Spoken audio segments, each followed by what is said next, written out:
It's working. Testing, testing.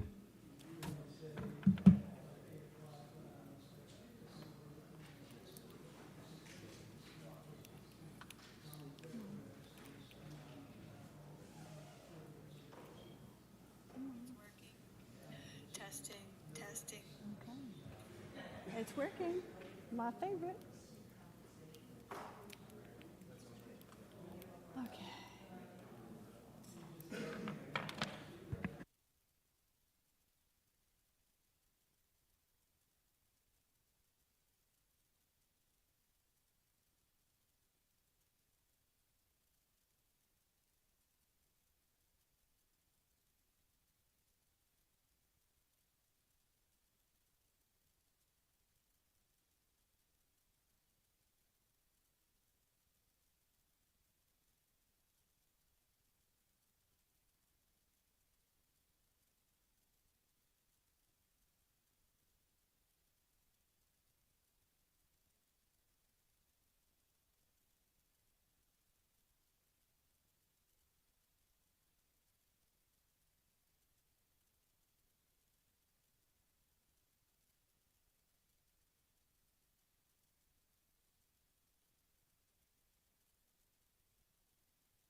I'd like to call to order the June 16th meeting of the City of Cape May Historic Preservation Commission. It is 6:01. In compliance with the Open Public Meetings Act of 1975, adequate notice of this meeting has been provided. If any member has reason to believe that this meeting is being held in violation of this act, they should state so at this time. Hearing none, everybody please join us for the Pledge of Allegiance. I pledge allegiance to the flag of the United States of America and to the republic for which it stands, one nation, under God, indivisible, with liberty and justice for all.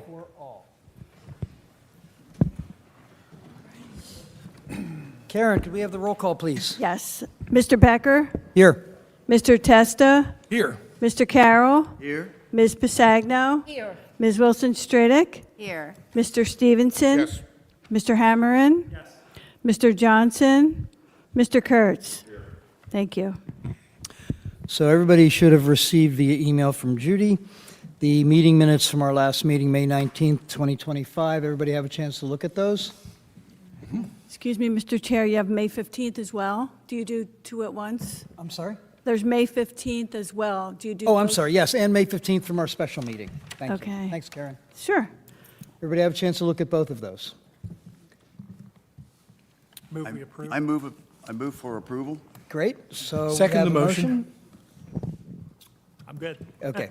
So Okay, you we ready? have a motion to approve from Mr. Carroll, seconded by Mr. Testa for both sets of meeting minutes. Thank you. Mr. Carroll? Yes. Ms. Pasagno? Abstain. Ms. Wilson-Stradick? Mr. Stevenson? Yes. Mr. Hammerin? Yes. Mr. Testa? Yes. Mr. Becker? Yes. Thank you.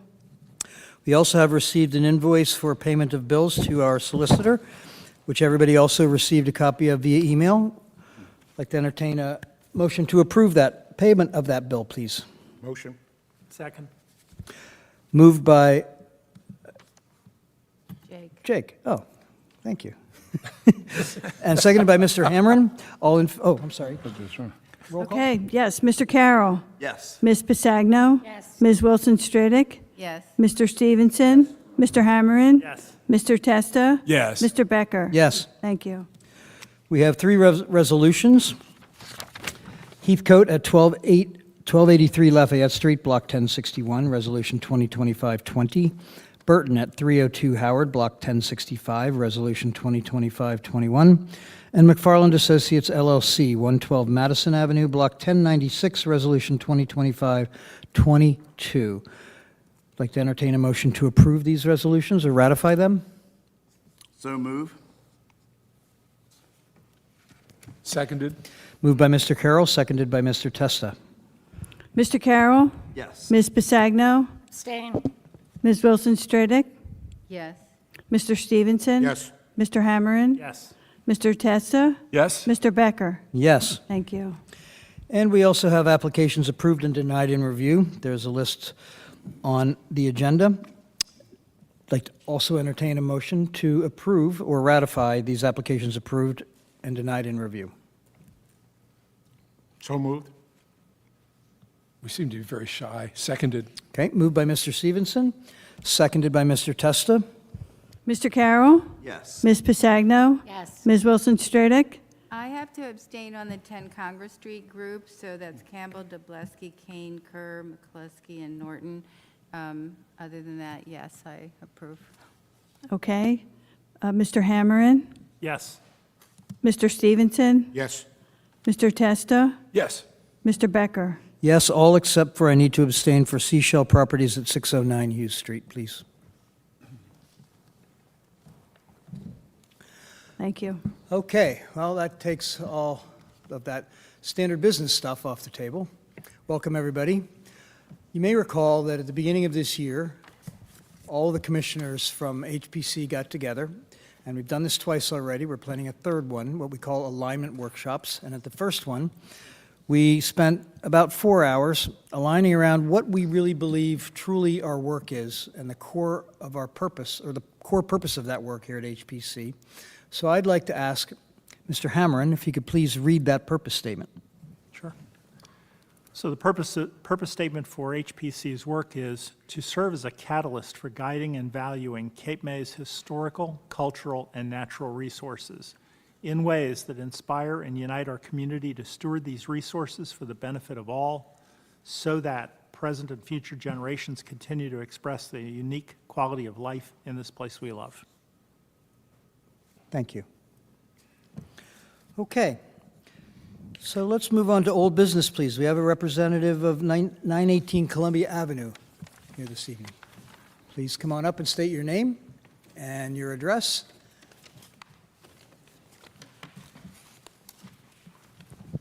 Dev Jagadeesan, 918 Columbia Avenue. Great. The floor is yours, Mr. Jagannath. Thank you. I'm today seeking final approval of a deck plan and the railings at our preliminary. You all specified a particular type of railing, stick-built. Final plans reflect that. We went to zoning. Zoning approved it. And so this is the final condition of, for approval. So you received conceptual approval from us on April 15th of last year, correct? Correct. And it appears to me, at least, that the drawings you submitted are identical to what you submitted for the conceptual review. Is that correct? Correct. Okay. So instead of going around the room and asking everybody, does anybody have any questions for Mr. Jagannath? Jagadeesan, thank you. Jagadeesan, thank you.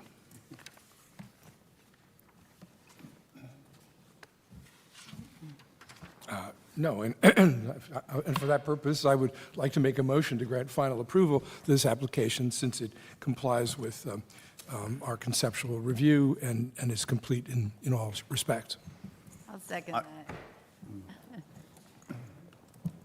Okay, so we have a motion to approve as submitted for final approval by Mr. Testa, seconded by Ms. Wilson-Stridick.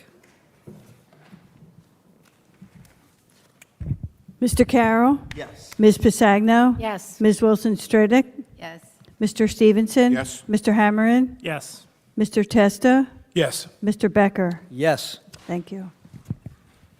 Okay, moving on to new business. Thank you. And- Thank you. Oh, thank you. Have a good evening. Thank you. I don't want to keep that seat too warm for us, do you? All of 7 minutes, yeah. Okay. So moving on to new business, before we do, we have one change in the agenda this evening.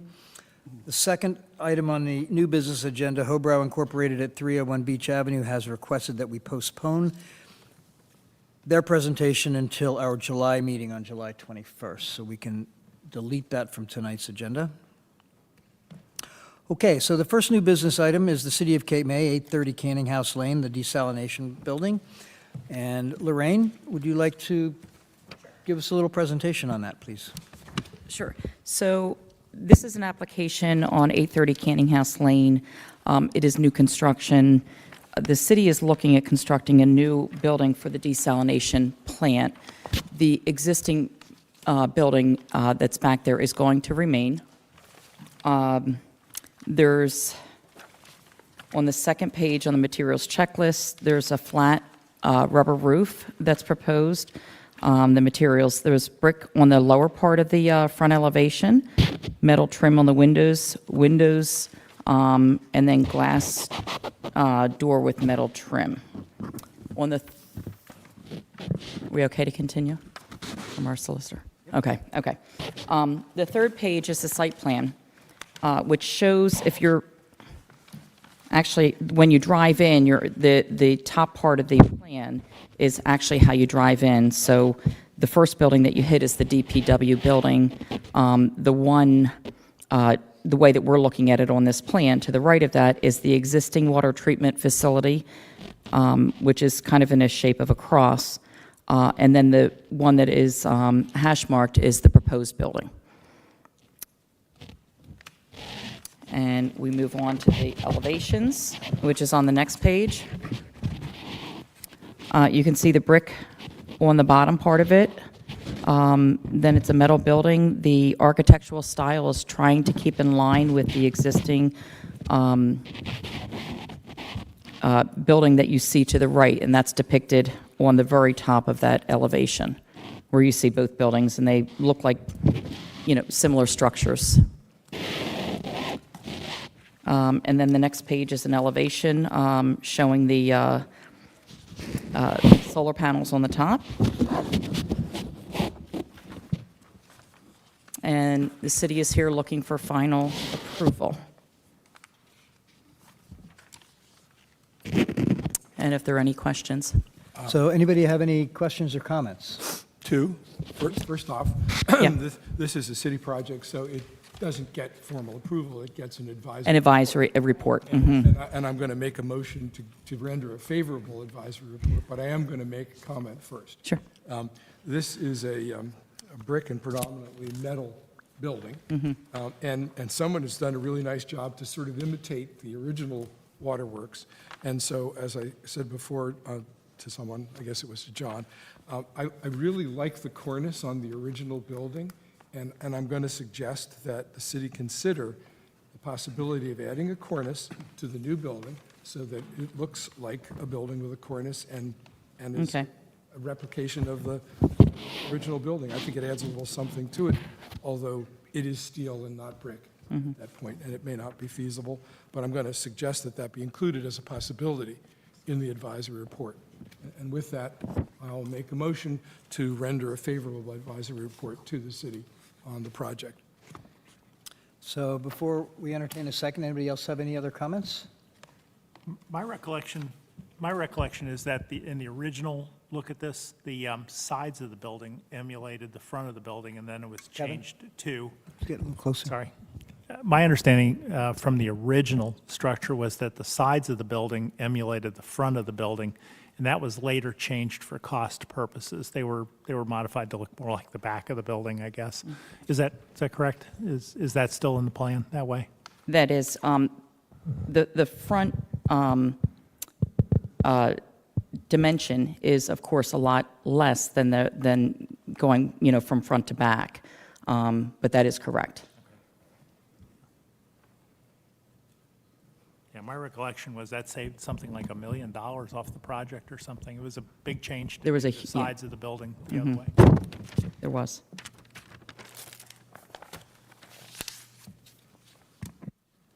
So my only comment is, I agree that this looks great, although I'm not necessarily in agreement with Mr. Testa about the cornice, because I'm concerned that that would be a little bit of a false sense of history.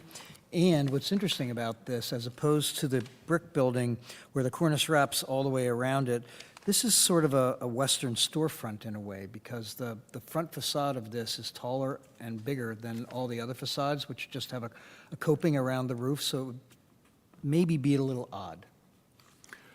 Well, just to remind the chair that a lot of western towns had did. large cornices on their buildings. They did. But again, it is a suggestion. This is an advisory report. I think it's pretty clear we all would render a favorable report to the city on it, and that's my suggestion. Nonetheless, I still have a motion hanging without a Okay, second. do I have a second for this motion? Second. Okay, so move to write a favorable advisory letter of appropriateness for this city project made by Mr. Testa, seconded by Ms. Pisagno. Mr. Carroll, Yes. Ms. Pisagno. Yes. Ms. Wilson Stridick, Yes. Mr. Stevenson. Yes? Mr. Hammerin, Yes. Mr. Testa, Yes. Mr. Becker. Yes, Thank you. thank you. Okay, Excellent presentation. so Hobrow at 301 Beach, as we said before, has been pushed to the July meeting. So do we have representatives then from the next item on the agenda, which is Carney's Incorporated at 419 Beach Avenue?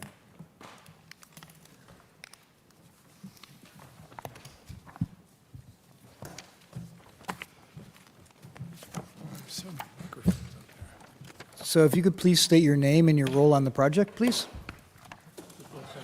Oh, Dave, press the Sean button. Carney. Get a green there. Sorry, what did you say? This is the second part. State your name and your role on the project. I'm serving as the owner of Carney's Cape May Great. Restaurant. Thank you. Can you bring the mic a little closer? Sorry. I'm having a hard time. Oh, Thank they you. move. Got it. All right, my turn. Dave Schultz, senior partner at DAS Architects, licensed in New Jersey, nationally certified. I've lived in West Cape May for almost 30 years. and I've been to this commission a dozen or more times before, over the last probably 20 years. So good to be here. We're talking about Kearney's tonight, and perhaps a new era for Kearney's that we want to present to you and discuss. The project is really to renew the facade at Kearney's, in particular the 411 address, which is non-contributing. We want to complement the historic streetscape. We want to make Kearney's more inviting to guests, to tourists who would be welcomed inside. And I don't know if you know Sean Kearney, but Sean is the next generation of Kearney's, which is they're really an institution in Cape May. So I think Sean just wanted to talk a little bit about his vision for Kearney's going forward. Please. Thank you, Dave. Good evening, members of the committee. My name is Sean Carney, and I'm a proud third-generation operator of Kearney's Restaurant and Bar, a family-owned business that has served locals and visitors in Cape May since 1979. Kearney's was originally purchased by my grandmother, who ran it alongside her 4 children, one of which is my father. Over the past 4 decades, our family has poured our hearts into this establishment, making it part of the fabric of this community. Today, I continue that tradition with deep respect for our history, while also recognizing the need to adapt and evolve.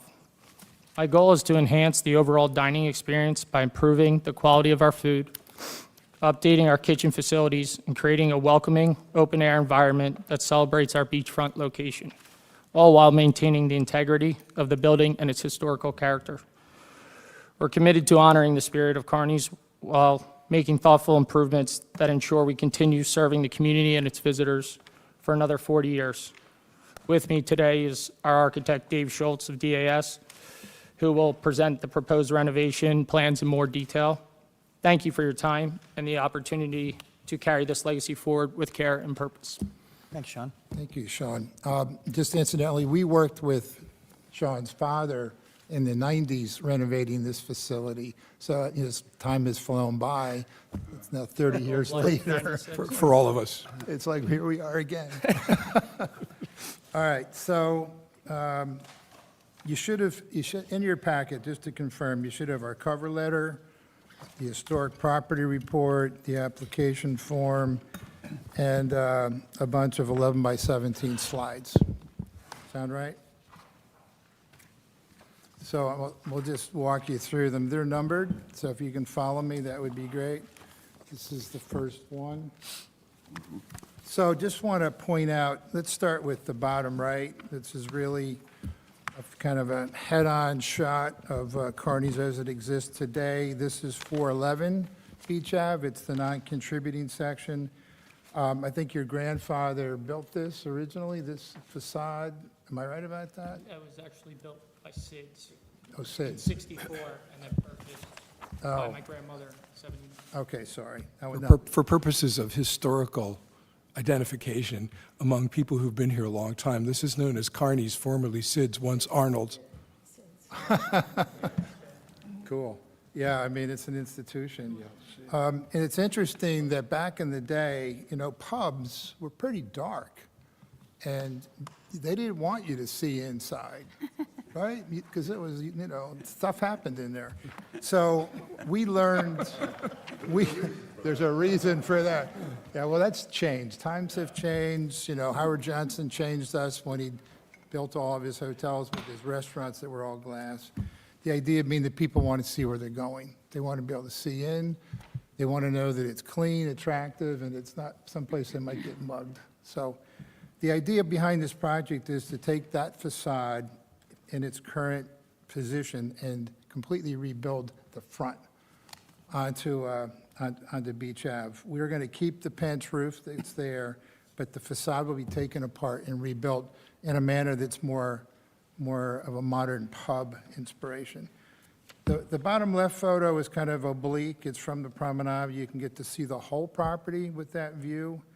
And you also see in the distance 419 Beach Ave, which is contributing, which we'll talk about as well. 419 is the top left photo. It's really all we're doing to 419, we'd like to take those picture windows out and replace them with operable windows. The same idea, let the air in, let people see people, let people hear people. The other thing we're doing is there's 2 single doors that exist, and we'd like to make those 1 double door, and we'll talk about materials later, but we're proposing all wood construction. So the next page is 002. Again, these are more contextual. I know you're all familiar with this area. On the upper left is the corner of Taco Cabralito. They've done a nice job with that building, and that ground floor is quite open to people walking by. Bottom left is the view looking east. You can see kind of the context of the site, which we're looking to complement. You can see the pizza shop, the retail shops with the decorative Victorian windows, Taco Cabralito's in the background, and then across the street is the arcade and Primal. Next page is 03. That's looking west on Beach Avenue, and just to point it out, that's also a 1-story building, at least the string of retail buildings, 1-story with some pitched roofs, similar to the scale of what we're going to be talking about. And over entrances, they created some peaks, they created some hip roofs to break up the facade, but also signify this is the entrance. Bottom pictures are from the golf course, which has also been there a long, long time, I think. And maybe someday that will be built, we're not sure. But for now, it's a golf course, a very close neighbor of the Carneys, very good relationship. Next is the survey. We're really not expanding the building. We're not adding any seats. We're not adding square footage. If you can tell, you can see the little notch on the Carney side. We're going to replace that notch. We're going to move that to the left with an indent for our new entrance. So by and large, there will be no new additional square footage. Okay, page 200. This shows, again, there's no interior work proposed. So this shows the profile, the plan profile of what we're talking about. So on the bottom left is the existing profile of Carney's, and then bottom right is the other room, they call it, that's 419. So you can see the profile of what's there. There's an alley in the middle, which is no longer an alley, that's no longer a required exit, hasn't been for years. We want to put something in there so that it doesn't become a place to loiter, which we'll talk about. So the bay windows exist on 419. That's what we're replacing with new window sashes. So the upper plan matches that. That's just showing you what we're proposing in plan. All those numbers relate to sheet notes. I'm not sure if you care about that too much. So we'll talk about this more in elevation, but on the upper left, you can see we indented the entrance. That's going to be the new entrance with a vestibule into the restaurant. And then we have 4 units where we have piers and we have operable glass windows so people can see in. Those are bifold units so people can really see in. It should be very inviting, really different than it is today. Then in that alleyway, we're proposing just a simple panel, floating panel, where Sean can put his menu on, just to not encourage people to use that as a place to loiter. And then in plan, we're replacing those fixed glass units with operable, which you'll see in an elevation, and we're replacing the door. So now to the elevations on page 610. The bottom row obviously is what exists. You can see the barrel cut out on the bottom with the sort of Tudor style trim. So that's the bottom. The upper elevation is matched up so that it is what we're proposing. On 411, non-contributing, you can see the windows. You can see there's a bifolding windows. The bottom row of panels lines up with the building at 419. Above the window units, there's inset panels where we propose some light signage. And then to the far left, there's the entry door, and above that, we've created a little bit of a hip roof. I don't think it's a tower, but it's a little bit, it's iconic in that signifies this is the entrance, and you'll see that from both sides. The existing pent roof will stay. So everything is going to be filled up to match up with the existing pent roof. Then over to 419, we've changed the entrance to just a double door unit in wood, and all the windows are changed so they're operable. They're bifolding units, so they'll swing to one side. So we get maximum openness. Other than that, we're not doing anything, except some paint, I'm sorry. Okay, so next page is 611. This is looking at the western side. This is the golf course side. You can see the side view of the entry element. You can see the windows. Those are supposed to line up with existing windows. I know they may not, but they're supposed to. So they would be new infill window units that are bifolding. The two units at the far end, A units, those are new. So where the brick is and where the barrels are, that will come down. So we get more light and air to the back of that restaurant. We're dropping the brick sill down to line up with the new windows, as you can see in the upper elevation. So now, on 612, we have some rendered versions, and we've developed a color scheme around some ideas Sean had about picking up the theme of the ocean and sky. And, you know, pubs were often dark green, dark black, dark red. So we wanted to be more light, and because we're on the beach. So there's a two-tone blue affair, dark and a light blue. They're pretty close. And then a red accent. It's not bright red. It's kind of a terracotta red for the inset of the piers. You can see the window units themselves and the main entry doors.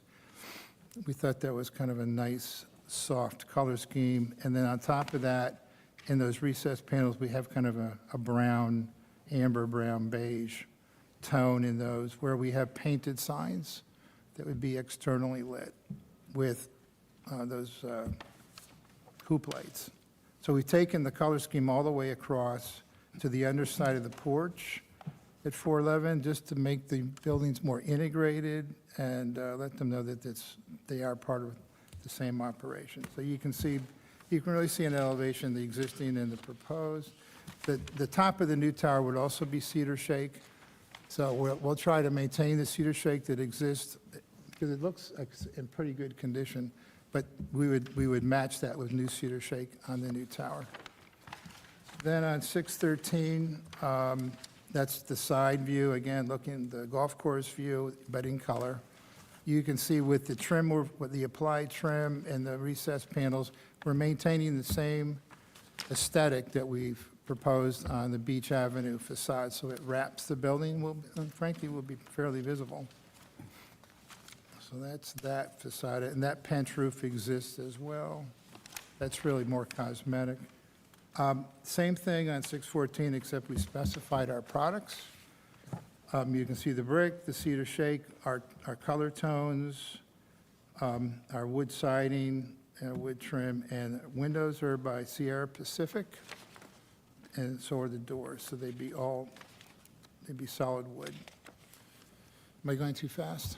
No. Oh, okay, next elevation, same thing. You've seen this before. It just has the spec sheets for the materials.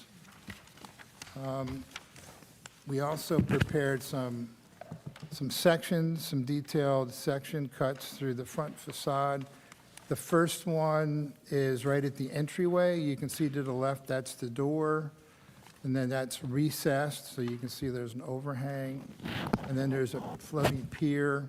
Again, wood, painted wood or stained wood, solid stain probably. And then it's infill above, and we have the sign panel with the gooseneck fixture. And, trim profiles to give us some shadow. And then the next one is 741. That's cut through a window section. You can see the 2-foot window sill, the new wood window, bifolding unit header, and then up to the existing pent roof. It says Western Red Cedar, but it's existing. And then we are adding some trim to the fascia to make it more solid looking, so it's not so thin. And of course, there's the panel, inset panels above the windows, which you can see with the moldings. Excuse me. And then the one that's behind that, 742, it's just through a solid wall. So it's the same details, we just cut it through the solid wall. So we're going to be building this wall up the existing foundation. Pretty heavy base moldings, recessed panels, we think will be in keeping with some traditional details that would be attractive. And again, we're matching up with the pinch roof. Lastly, I'm not sure we needed to draw this section, but we did. But this is cutting through 411 Beach Avenue, the contributing side. All we're really doing here is putting in new window sashes. So all the other construction you see there is existing. And we're not proposing any changes. Last sheet is really just a recap. It shows you an enlarged elevation of the two facades, which will be linked together. The two Beach Avenue facades. So in summary, we're looking to upgrade Kearny's facade with a traditional Irish pub motif. The Kearnys are Irish, if you didn't notice. That will blend in with the streetscape and Cape May and make Kearny's more inviting to patrons and tourists. Thank you. Great, thanks, Dave. Before we go around them, I just have one question, and that is the cross-brace spandrel brackets that are existing on the second floor. They're drawn on your drawings differently than they actually appear in the photographs. I just want to make sure that you're keeping them. Oh. So you're not replacing them and rebuilding them, No, you're keeping them, right? I guess they're meant to look like what's there, but they don't. Is that what you're saying? Yeah.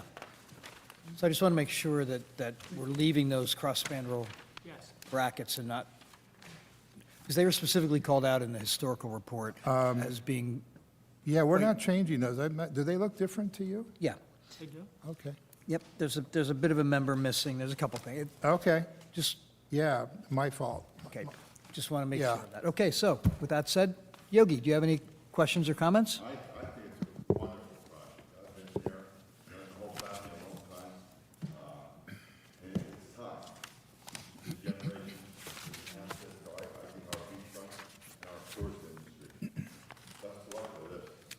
Nice project.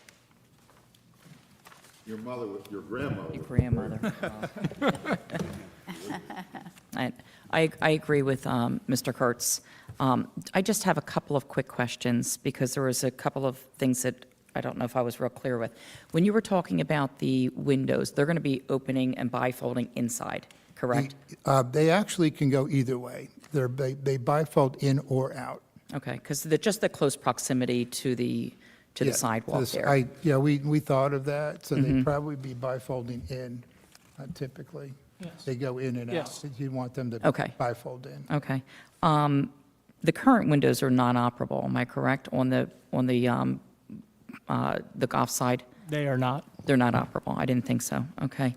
The other question that I have, and maybe because I don't have a floor plan here, but elevation 615, which looks at the golf course, I guess you would consider it the left side. Correct. It looks like that sets back. Is the entrance quite a bit back? You're looking at it at an angle. You see what I'm saying here? If you I don't know go if the back, entrance is quite a bit back here.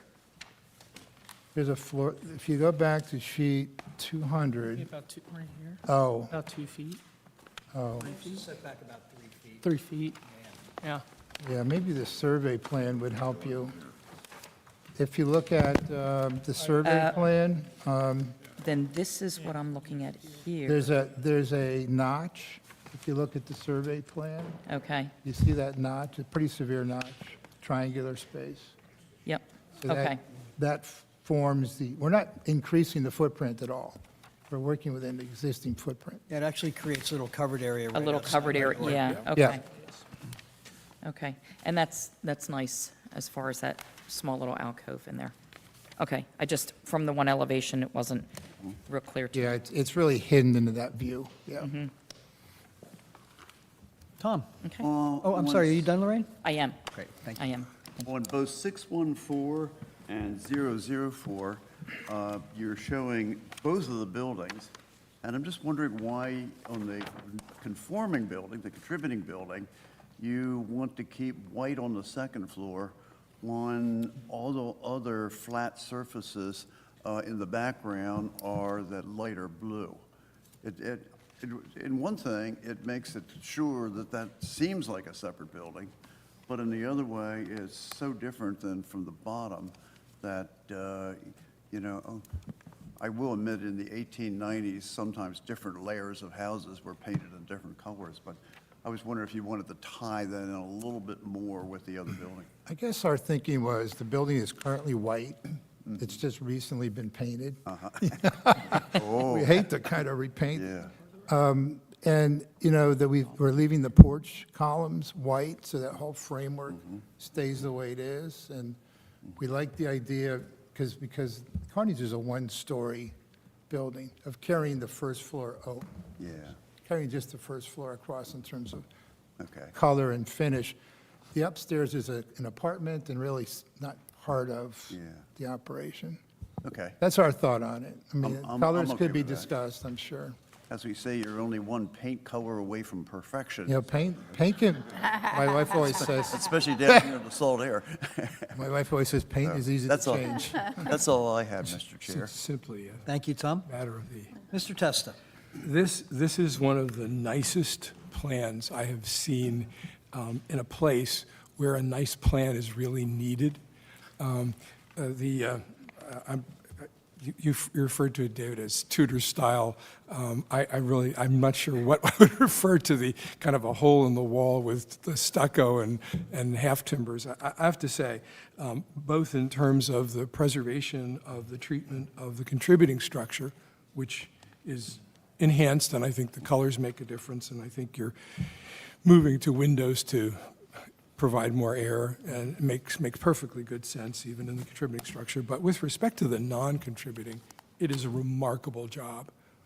And I think everyone will look forward to seeing that new identity, perfectly good, I'll call it a small tower. It really sets a statement for the building.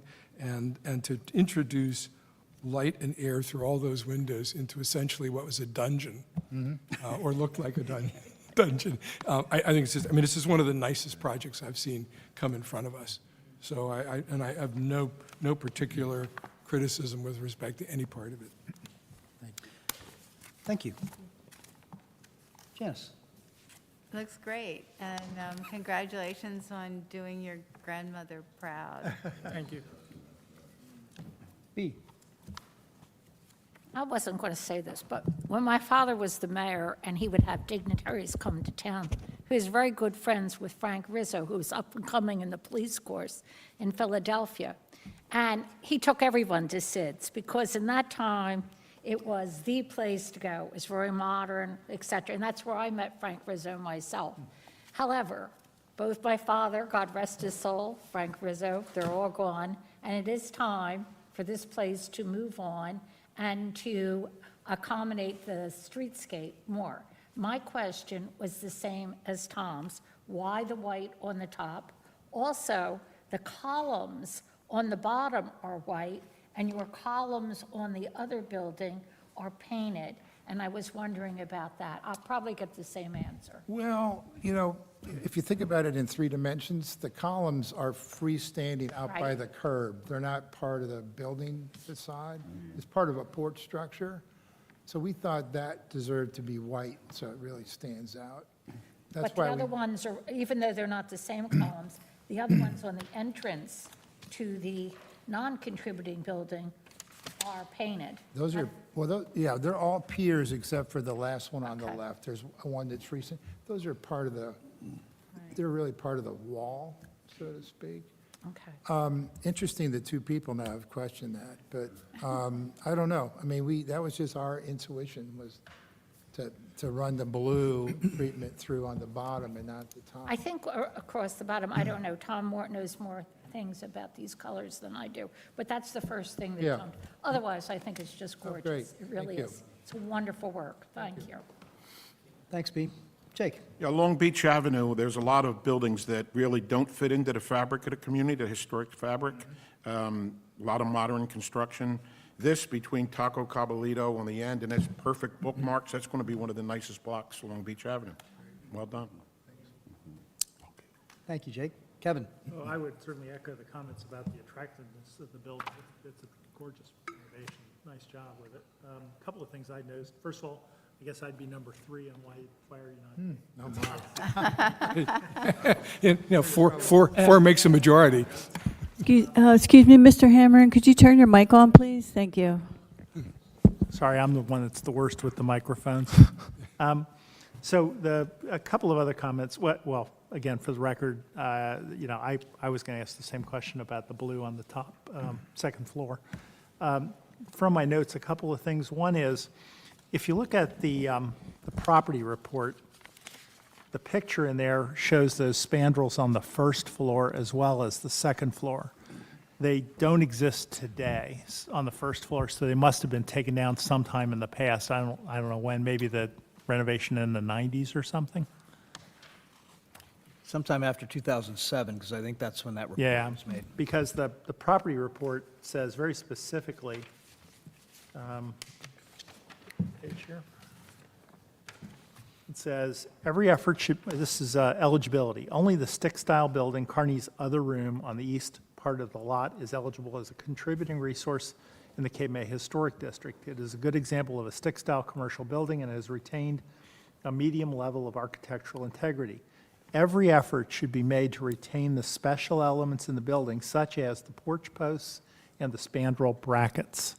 So what that would imply to me is that I would like to see you consider putting those spandrel brackets back on the first floor to match the second, unless they're in the way of the traffic in some fashion, I don't know. But that picture, if you look at the property report, shows them very clearly on the first floor as well as the second floor, and they don't exist on your, oh, I know they don't exist today. So that's the only other thing I noticed on that. And then the windows, you know, in your existing south elevation show picture windows. Again, the property report picture is a little different on the first floor than what your existing drawing shows. And again, I guess those are changes that have been made to the building. I think you've done a good job of trying to preserve the look of the building. And, you know, so our objective is, of course, to preserve that contributing property. And therefore, you know, as much as we can get back to that original look, the better off we are. But I think this is a pretty good job at it. Maybe I could answer part of that. There was a couple of years ago, there was a storm, roof damage from the property across the street, hit the Carney's building, significant amount of damage. They came before HPC and received approval for what was proposed as the renovations. This is the result of renovations within the last 5 years. Okay. I don't know if it was discussed to repeat the lower brackets or not, but they weren't part of that approval, so. It did go through HPC, and it was stamped approved. And that was the storm, I want to say April of 2020, when the Right. roof blew off, hit all our columns. Yeah, it came knocked them right- all out. Yeah. We had 10 tables outside, we weren't even open inside. And a lot of things occurred in that time frame, and it was kind of like surviving. But it did go through HPC, and it was stamped approved. As I recall, at least one, if not two of those brackets got damaged or if not destroyed by that Everything roof got coming damaged. through. Yeah, It knocked the columns, we had to rebuild, we had to take the deck columns off were and gone. rebuild it. Yeah, yeah, that was 2020, I think. 2020, April of 2020. Well, I guess the question is, do we try to correct for that now? It's an interesting question. My perspective is, again, if our objective is to preserve the historic designation, we should try to keep as much emulated as possible, especially since it's even flagged in the property report. Mr. Carroll, do you have any comments about that? I'm in agreement.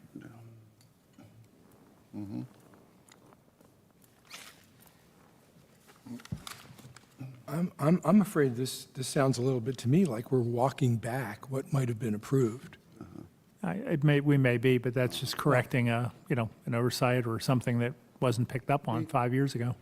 So this was all, I'm We're sorry. go ahead. okay, we're okay if we agree to add those brackets. Okay, Yep. because this, thanks, Kevin, because this is the one, I only had 3 comments and this Yeah, was one of them, but the only thing that would change my mind, honestly, is if those spandrels interfere with public traffic because they're so low or something that they get in the way. I just don't know. I don't think so, that's go- but I honestly think that's going to be an issue. That's probably what they people are a lot taller today than they were. Those columns do 1800s. take quite a significant beating from the traffic, and Yeah. cars are constantly hitting them, and columns. the columns. Would you give me an approximate height of which the lowest span of those columns? I just measured it, it's to the top of that,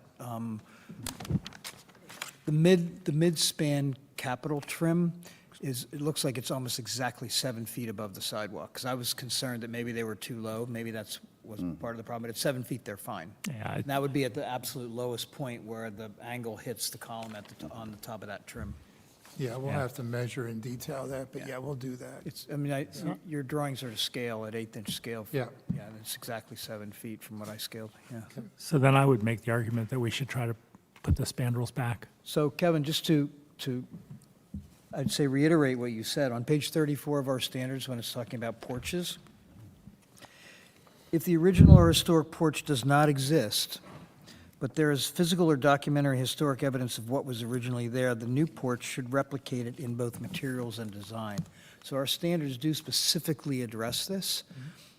So would you be willing to rebuild those spandrels on the first floor, those bracket spandrels? Yes. Great. Apparently, the carpenter who built the one on the second floor could build these. Yeah, John Hasse. Oh, Yeah. yeah, that would be We great. know he can. Yeah, I assume everyone knows. Yeah, that's the right guy. Okay, All right, well, with that, that's wonderful. So Kevin, are you done? Just the only other thing was to note the change in the windows, and I don't think that will affect the designation. I would hope Well, not. I don't either, because it's pretty clear this was built in 1880, and there were not big plate glass windows like that in 1880, so I don't think we have a problem with that. No. no, and particularly because you're using all wood windows that would be typical of what you would have found anyway, so. So I only have 2 questions, but before I do, our solicitor has a question or 2, I believe.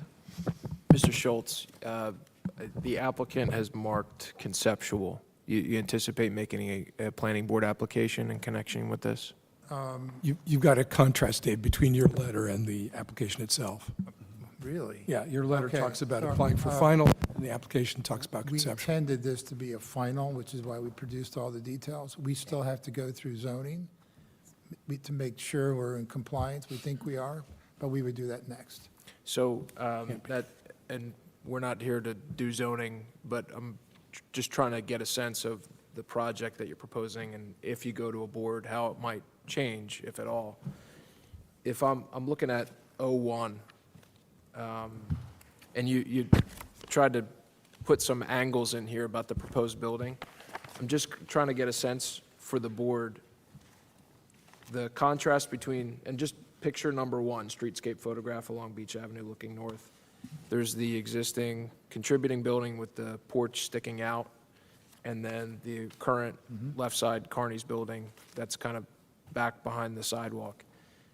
The proposed building that you're looking to build, and the entrance, I think, has a projection with some posts as well.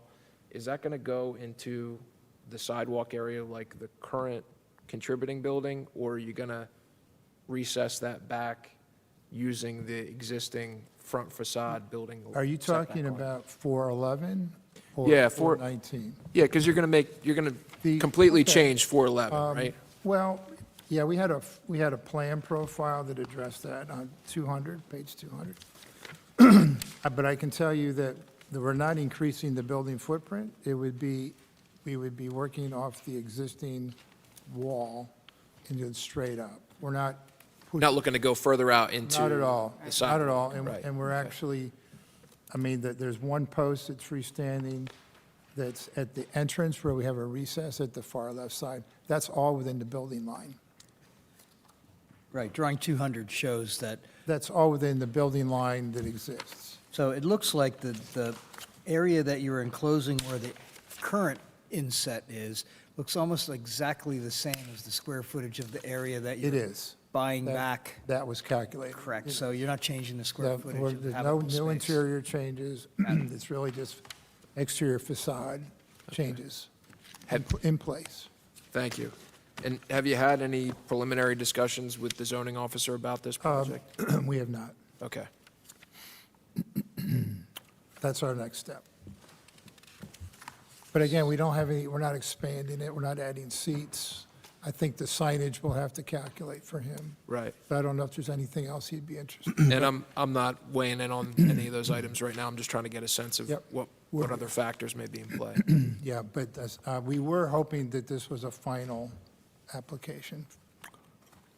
But HPC you, final. but you So- don't, you can't assure us, though, that no other approvals are needed by any other board at this point. We don't think there are. If there are, we would have to come back if there are any changes. We're just trying to figure out how to frame the, So unfortunately, we can't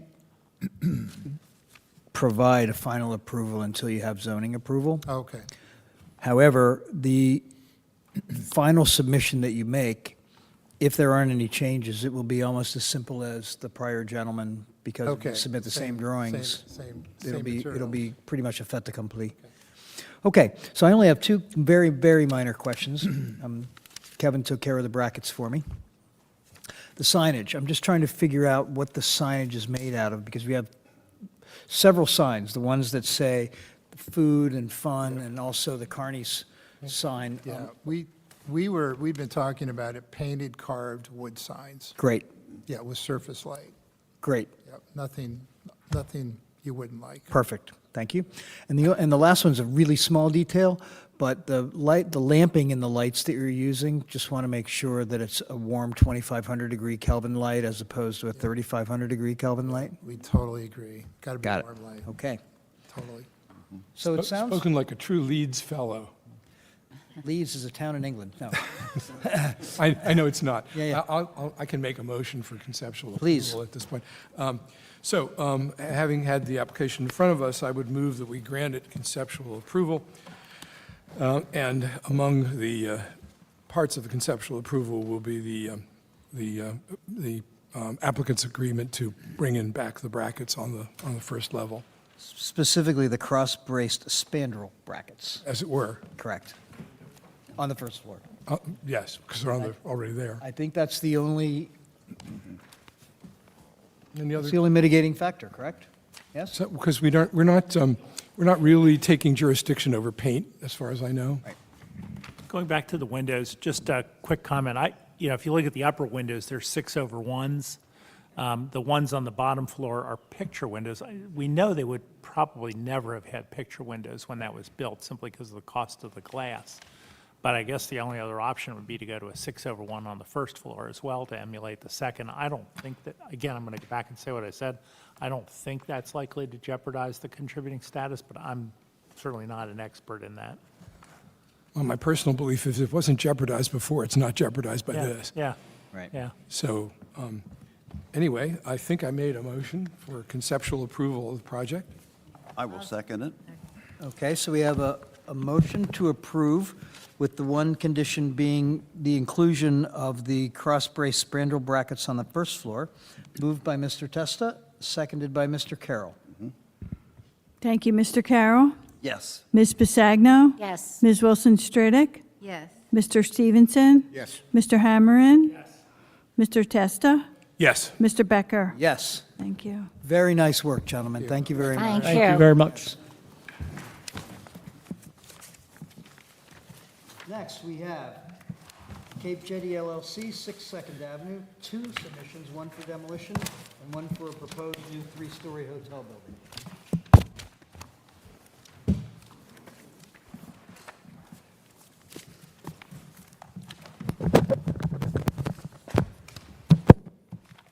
gentlemen, if you could please state your name and your role on the project, please.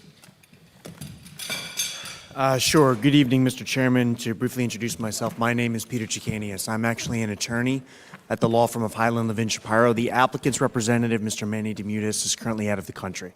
So he asked that I, Peter Chicanius. So he asked that I appear here on his behalf, but this will largely be our architect's show. I'm just going to briefly correct one item. I don't know if it's really an error. It's just more for the sake of the agenda.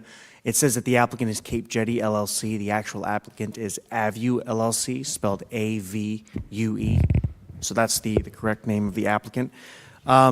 Just some very... Property owner? Is that the property owner? No. That's who submits the application. That's who submitted the application with the permission of the property owner. But it's a lot of the same key players for the most part. Mr. Jacanis, can you just, so Cape Jetty is the owner of the underlying? Is the owner of the property, yes, and What's eView's relation to the property? they're, I believe, an affiliate of the owner of the property. Okay. And they recently filed the application before the planning board as well, so they were also the planning board applicant. So eView is the proposed developer? Yes. Yeah. Okay. That's fine, we can note that for the record.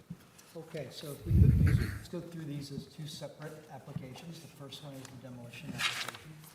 And it looks like, oh, I'm sorry. Kevin Olant, Fenwick Architects. Thank you, Kevin.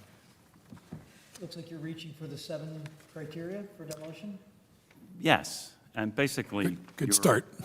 Good In start. 2019, this application received a demolition permit, a demolition approval from the HPC, and so the criteria would be the same, we believe. Okay. Do we need specific testimony? There's already 2 resolutions, I think, and we can incorporate them as part of the record unless any of the board members have any questions about it. Nope. Okay. So are you saying the earlier resolution stands for now? There's findings of fact in both of those resolutions, which I'm satisfied if the board, unless the board has any questions. Entertain a motion to approve the demolition application? I'll Here's a second second. it. I'll Okay. second it. Motion to approve the demolition application by Mr. Stevenson, seconded by Ms. Wilson-Stridick. Mr. Carroll, Yes. Ms. Pisagno, Ms. Wilson-Stradick, Yes. Mr. Stevenson. Yes. Mr. Hammerin. Yes. Mr. Testa. Yes. Mr. Becker. Yes. So moving on to the second application, which would be for the proposed 3-story new hotel. Take it away, Kevin. This also received approval in 2019, and it's essentially the same hotel. It's a 4-story luxury hotel with 53 units. There's parking at the ground level. The main lobby and the dining area are at the first floor. The only difference is there's been some changes on the location of the Second Avenue entrance since 2019. It was located at the north corner, closer to the residences. Now it's been relocated to the center of the facade. We think there's a number of enhancements to that. It makes it symmetrical. It also brings the entrance away from the residences, and it also works better in the interior. So essentially, the massing of the building, the scale of the building, the details of the building, the materials are all the same, except the only thing changed was the location of the Second Avenue entrance.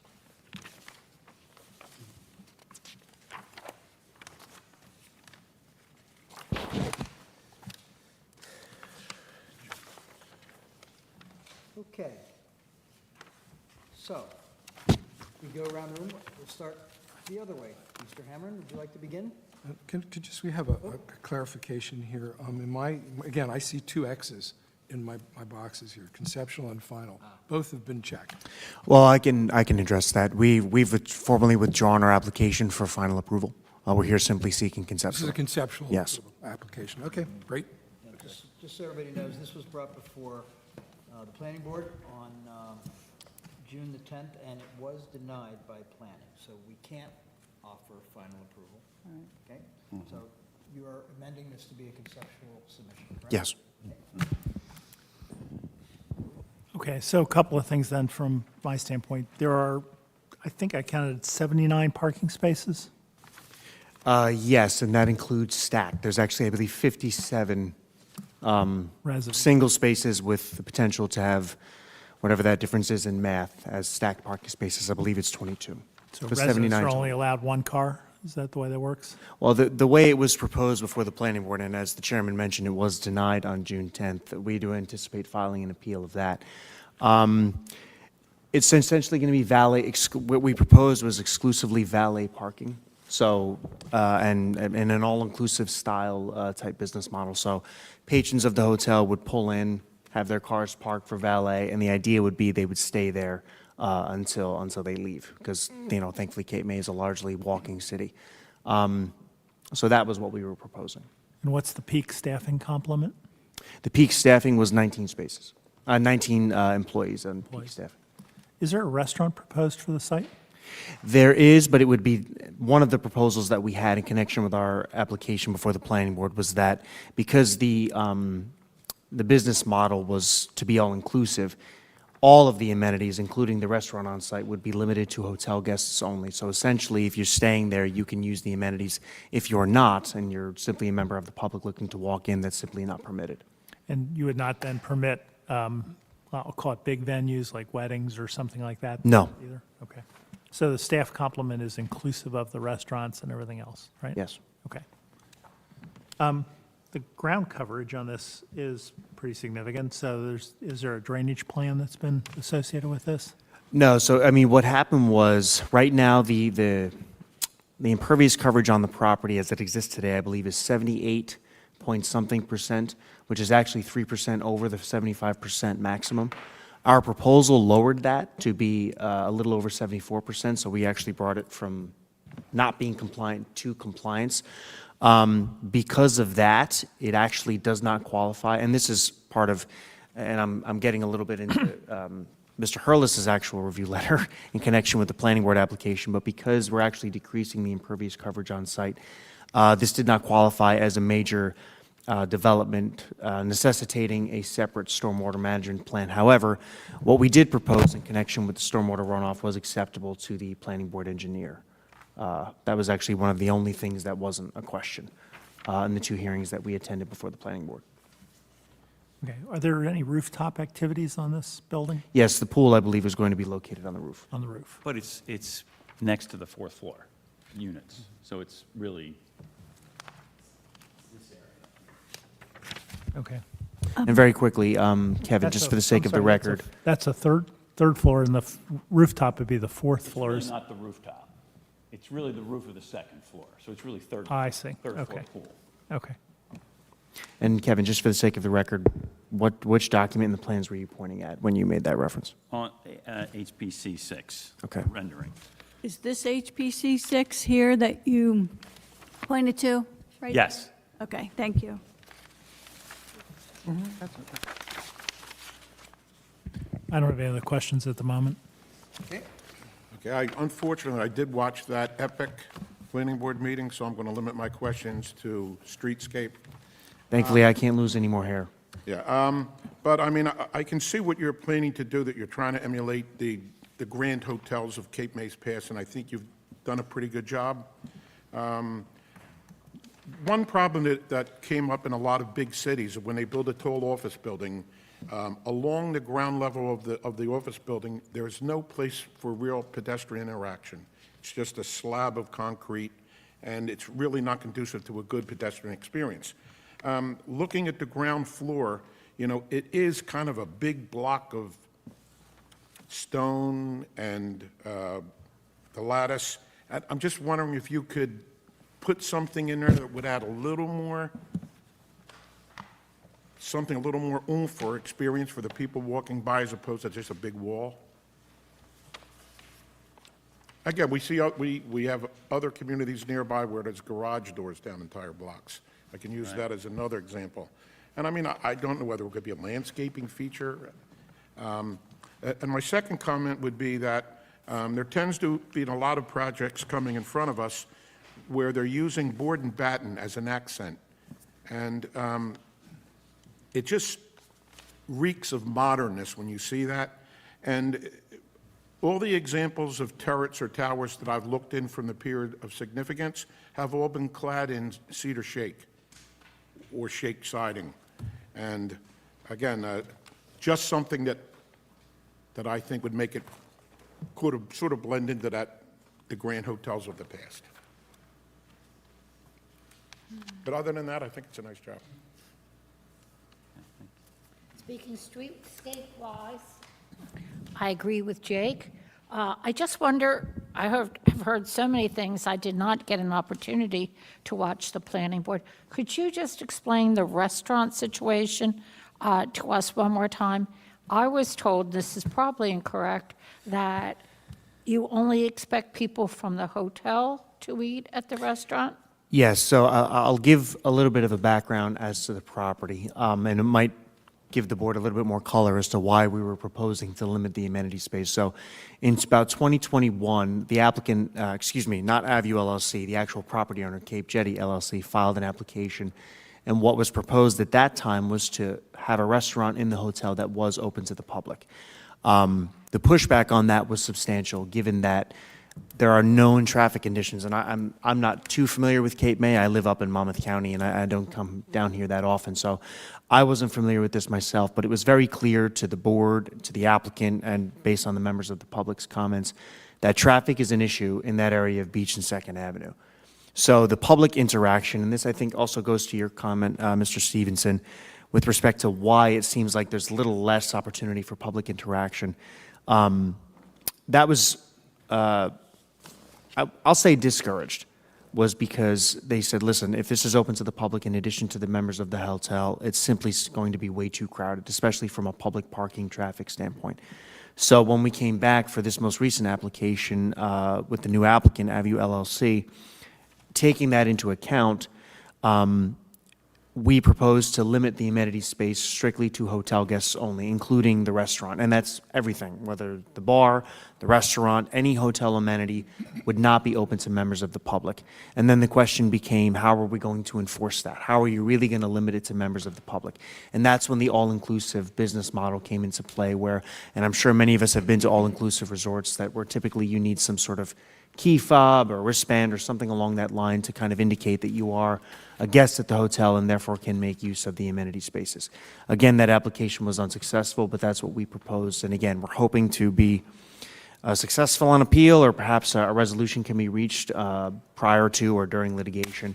The reason we're here tonight is to hopefully get our HPC conceptual approval so that regardless of what happens, when we come back before this commission, we're seeking final approval. Thank you for the explanation. Thank you. Janice? For me, the conceptual issue is the scale and the dominance of the proposed development.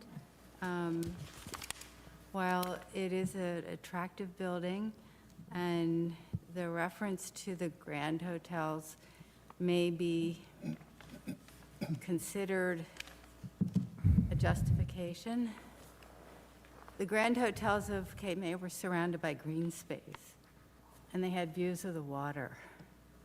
This is a huge hotel in an area that has a very residential character that is historic. Our mission and our charge is to protect the historic fabric of the town, and when large, even permitted buildings overshadow the existing historic fabric, then we have given in, once again, to the denigration of our historic districts. So I find the scale and the imposition on the streetscape difficult to imagine being compatible. And I also think that the introduction of an all-inclusive in Cape May is a new concept that I personally, and anyone who's visited the resorts in Mexico, et cetera, that have all-inclusives, it's a completely different way of doing business. We're a town where people have trouble parking. Everyone who lives here, everyone who visits has trouble finding a parking spot. we treasure the fact that it's walkable and friendly, that we have access visually to porches and living areas and patios and dining areas. The idea of an enormous, all-inclusive that is not open to the public, except the people with the wristbands or whatever, it just, to me, is like not Cape May, not respectful of the historic fabric, and I can't even imagine how that concept would make sense. So that's my opinion based on what I understand from a long time of treasuring being part of this community and 30 years of defending historic preservation throughout the state of New Jersey, not just here. So I think it's really conceptually a problem.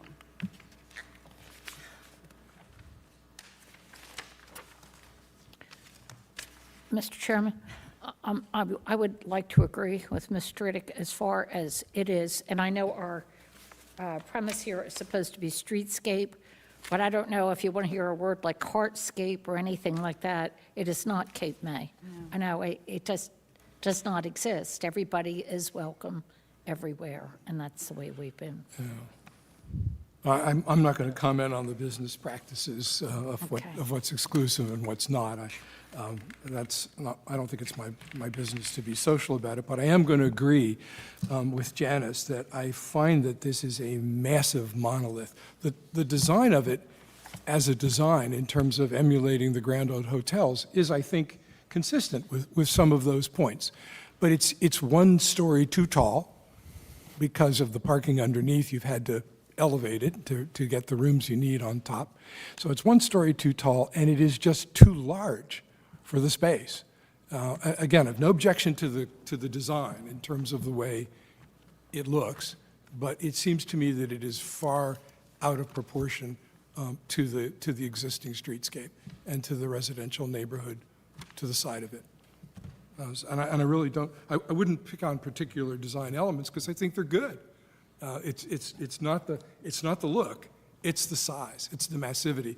And I think Jake pointed out pretty clearly that one of the things that is very impersonal about this is that you walk by a facade of stone and lattice, and it's as if I can remember walking by the Federal Reserve Building in Lower Manhattan that this reminds me of.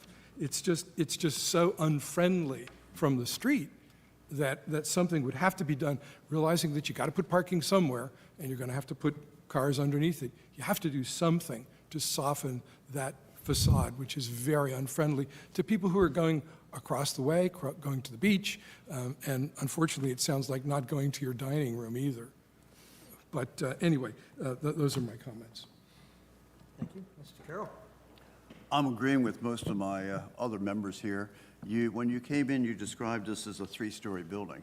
This is most definitely a 4-story building, 3 stories of units above it, and a whole garage area. You've also mentioned that people, once they get parked, that's, the cars aren't going to be going in and out because it's a walking town. I've been in business down here for many years, and one of my properties did have stacked parking, and I tried to just say, once your car's in there, it's got to stay there until you're ready to leave because I can't be shoveling things around. That absolutely didn't work, and it was a battleground. People they use their cars. They go down to get on the whaling watch boats out to the lighthouse, bird watching, Cold Spring Village. There's a lot to do out here that call for the car.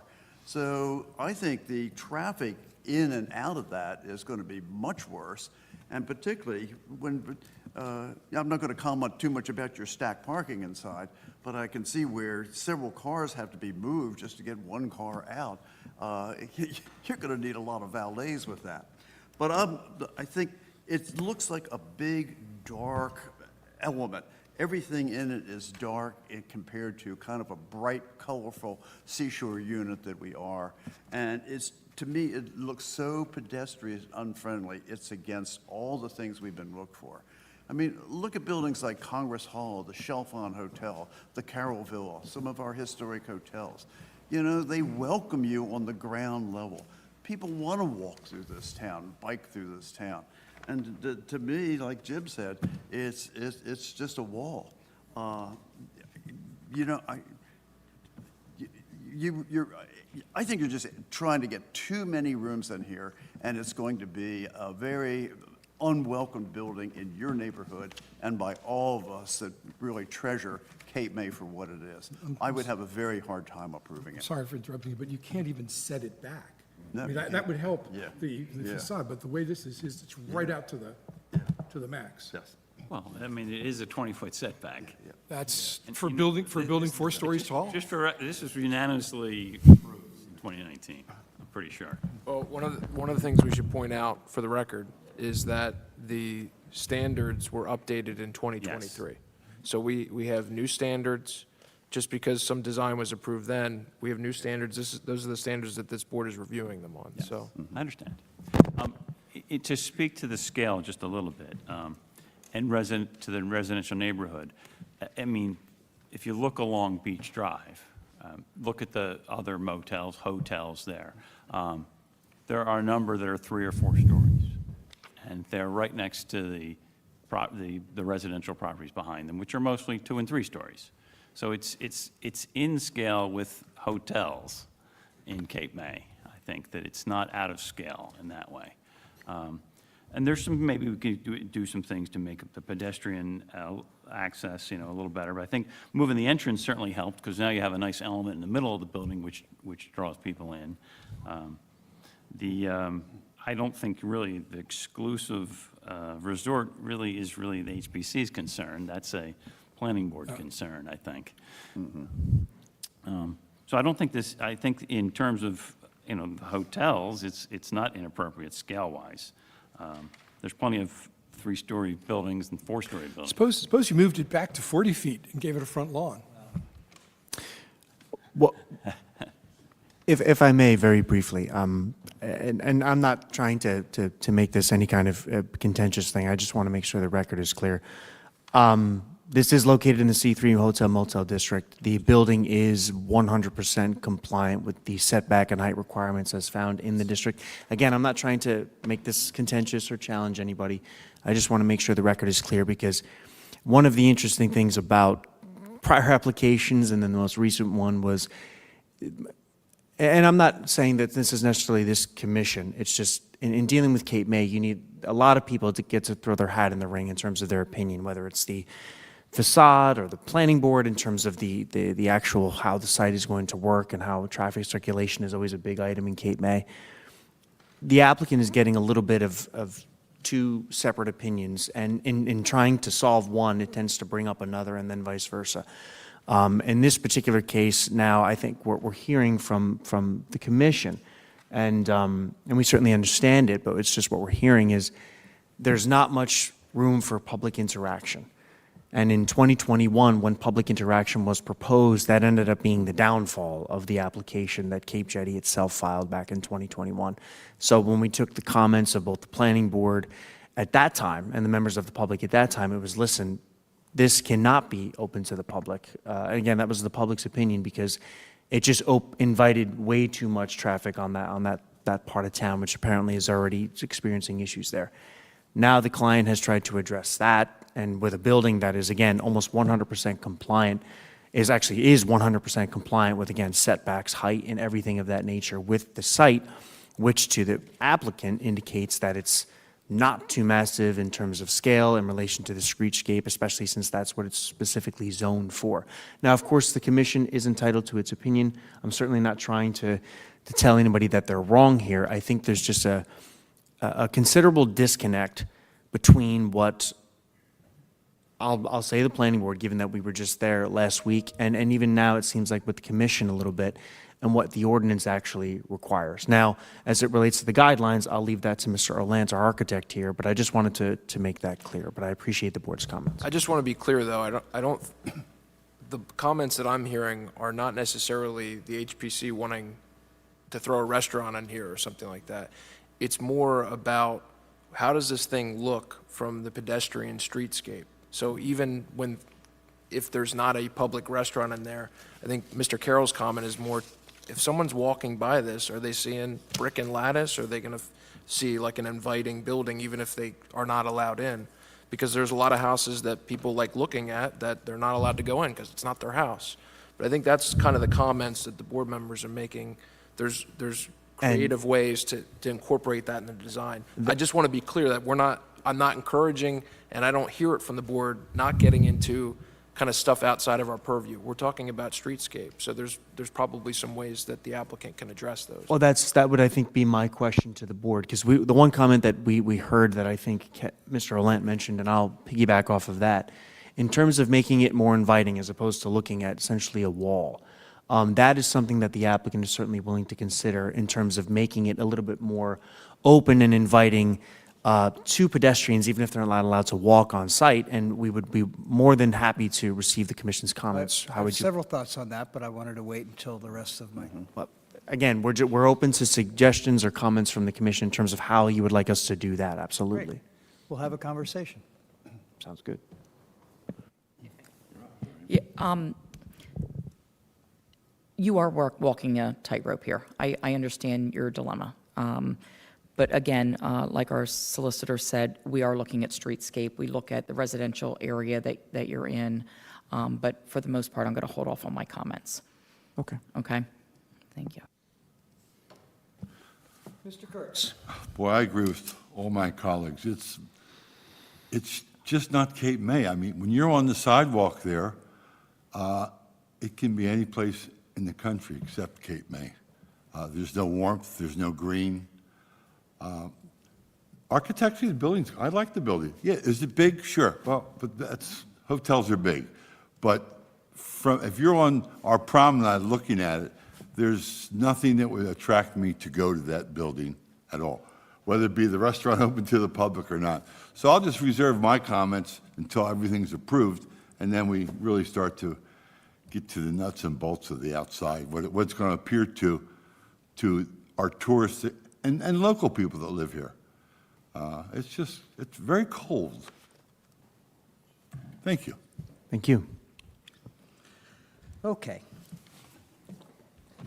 So I have some thoughts about how maybe this could be reconciled that I'd like to offer.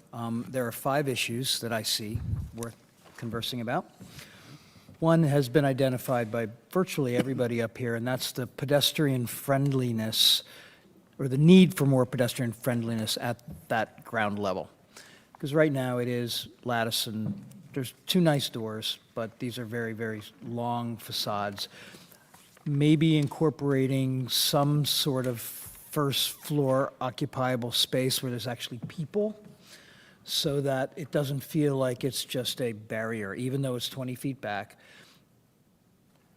It's a common error in lots of, I'd say, other beachfront areas in New Jersey as well as in urban areas where the streetscape is just unfriendly. I think that's a pretty easy thing that could be fixed. Of course, the dilemma you have is, of course, to do that, you lose some parking spaces. Right. So that's the dilemma. Second, I think there's a pretty easy way to work on the scale and the mass of this, because there's parts of this that are really quite magnificent in terms of how you've reduced the scale, particularly the west end of the south facade. Right.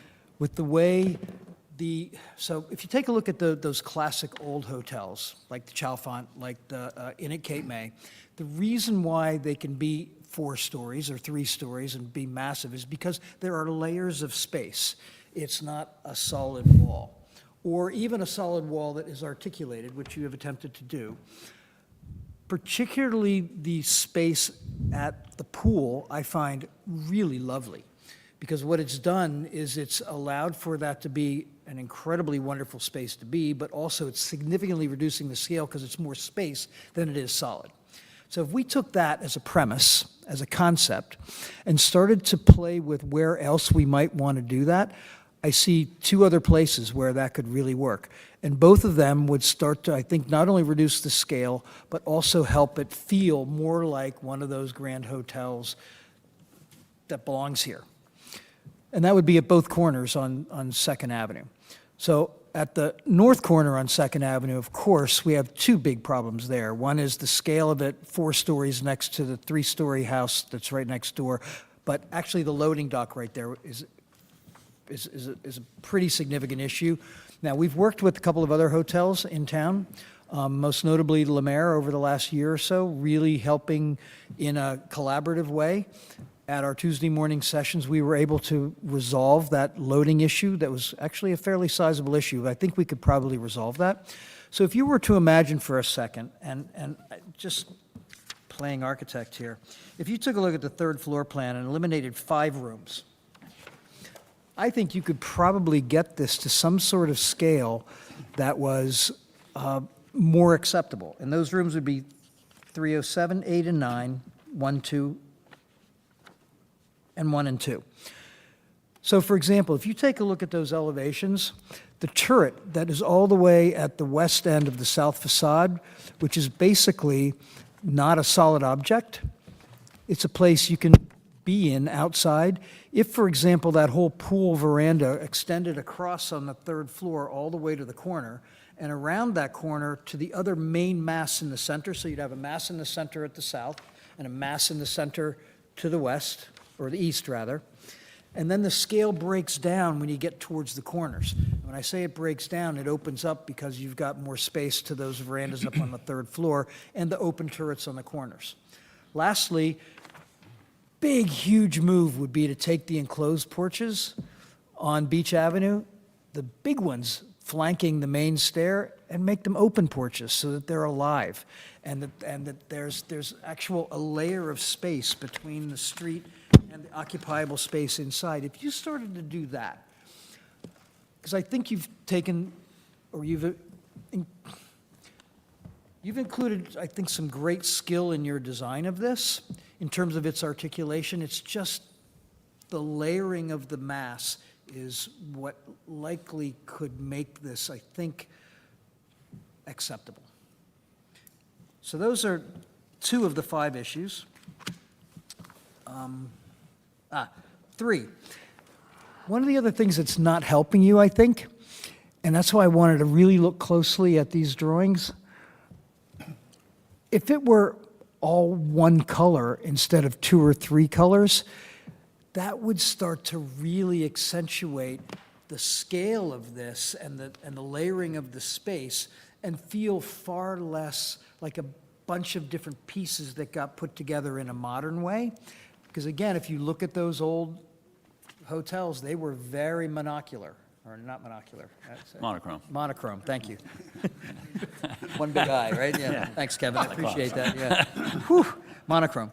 And I already talked about the loading space, so that was item number 4. And item number 5, those very modern metal railings on the 1, 2, 3, 4, 5, like a dozen of the balconies, simply, that's another thing that I don't think is being in service of helping you have this structure feel like it was an old dame, old madam kind of monochrome Grand Hotel on Beach Avenue. Madam. Yes. What, say it again? Monochromatic, madam. She wants you to use the adjective. See, she's really good. Say that 5 times fast. Yeah, this, Right, it's like, it's kind of a weird kind of alliteration there. Anyway, I actually believe that with those, addressing those 5 things, we could probably get this to a place of reconciliation. It's going to mean a couple things that are going to be challenging. One is a reduction in the number of rooms. I'm saying 5-ish on that 3rd floor, just to open up those spaces. And second would be the parking to somehow bring life to that 1st floor.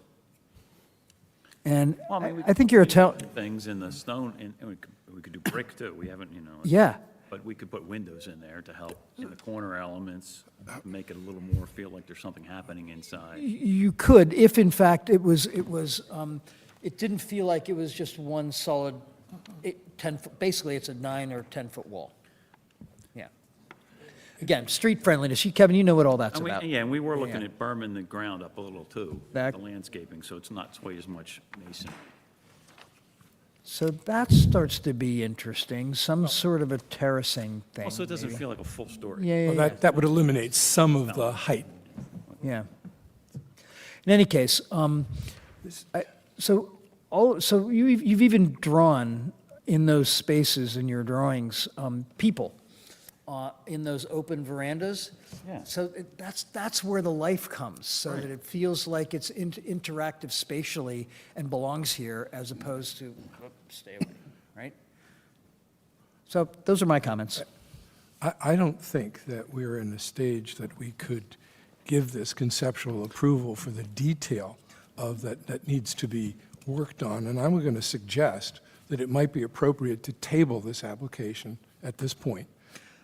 I don't to disagree. To allow further consideration and possibly a meeting with the review committee to discuss the ideas in more detail, because I don't think we're going to be designing things by committee tonight. No, we're not. But before we make that move, I would like to ask you two gentlemen to respond to what you're hearing and whether or not you would be willing to come and meet with us on Tuesday morning and to do a little bit of collaborative discovery together of ways that we might be able to reconcile this. Also bearing in mind that these are not the principles of the organization, right? Yeah, Agreed. I don't think reducing the unit count is going to be something the owner's interested in. Yeah, Certainly, other things they would be interested in. I think Mr. Testa's comment was, I would agree with it wholeheartedly. Of course, the applicant, their representatives would have to weigh in on a couple of the suggestions, decreasing the number of rooms obviously being the biggest one. But I would agree, I think tabling at this time is probably the most appropriate thing, because at least I can have a conversation with the applicant, see if these are ideas that they're willing Well, to we consider. know you're going other places and doing other things with respect to your other approvals. So there's time. There is, here absolutely. to work on it. And rather than us spend any more time in a round-robin discussion, it would be better for you to reflect on what's been suggested and perhaps schedule a meeting with the review committee to discuss it further. And by the way, even though ostensibly it's eliminating 5 rooms, it could be just a matter of reconfiguration and resizing so you could retain your room count. It's just a redistribution of the area within the rooms and their locations. What we're trying to do is reduce the scale and the massiveness of this, which I think we can do. So would you folks be willing to come and meet with us on Tuesday morning and have these discussions? I'd have to check with the applicant first, but I think it's a good suggestion for sure. Generally, it doesn't hurt. I always think the doors of Right. conversation should be open. So I will make a motion to table. May I ask one question before we make any motions? Just a quick question. Is the all-inclusive, is that a bargaining chip or? Well, I mean, there's, no. It's a fair question. The concept of it, what I'm asking, can the restaurant and the bar area be eliminated and make it a hotel? That is, I mean, there's a lot of space there for the restaurant. I'll put it this way, at one point during the planning board hearing, that first hearing, we heard some of the comments that echoed some of what the commission is saying here tonight in terms of this seems a little big, including some of the interior amenities. We then asked for the opportunity to perhaps to go back a little bit to the drawing board, scale it down a little bit. That was, the request to do so was denied. So we were kind of stuck with the plan that we had presented at that point. So I can't say, unfortunately, Yeah, I because just, instead of giving up some rooms, maybe That's give up what- that space and make some more open space there. So when, that would essentially necessitate a new planning board application Yeah. in addition to essentially a new conceptual approval application with the commission. That's not something that's been discussed with the applicant at any point since that hearing. It's only been a week, so who knows? And Yeah. Mr. Demutis is in Greece enjoying that weather and that sun, so we haven't talked about it since then. So I can't say right now, unfortunately. just asked. So before we pass on a motion to table, there's a lot of moving parts with this one. There's a lot of comments that were given by the board tonight. And at the risk of speaking for the board, I don't think this one's ready for prime time. So if the applicant wanted to proceed and say, hey, why don't you just vote on this? I don't know that they'd like the result of that. Right. So and then anybody with a pulse can probably get that sense. So what I want to just clear up for the record is if we're going to table this and keep it in queue, and what that would allow the applicant to do is take some of these comments back to their client when he gets back from Greece and, go over this stuff and see if it's something that you want to kind of retool and meet with these folks on a Tuesday morning. I don't think it makes sense to put everybody on some fire drill time clock to do that. And it doesn't sound like you guys are very close to a construction permit at this point. You may be doing an appeal or whatever it is. So if we just if the applicant would agree to table it indefinitely to pursue that process, and if you decide, hey, we're not going to eliminate rooms and we want to roll with what we submitted tonight, you just let us know and we'll vote on that. But I don't want to put the board on some shot clock, so that's what I'm trying to avoid. Yeah, any time limitations the applicant would waive. Okay. And that's fine for me. Having just heard that he'll waive the time limitations, I'll make the motion to table. Well, before we do that. Oh, John. Are you guys accepting the suspension of the 45-day limitation? He's waiving that. I waive the time limitations So in terms of the we're not board's on, we decision. table it, we're not on a shot clock. The applicant will let us know when they're ready that, and that's. Yeah. Okay, so we have a motion on the table. Do I hear a second? Are we going to open this to the public? Well, it's a motion to table. They can speak. I assume from the faces in the audience that some of them would like to have comment on it too.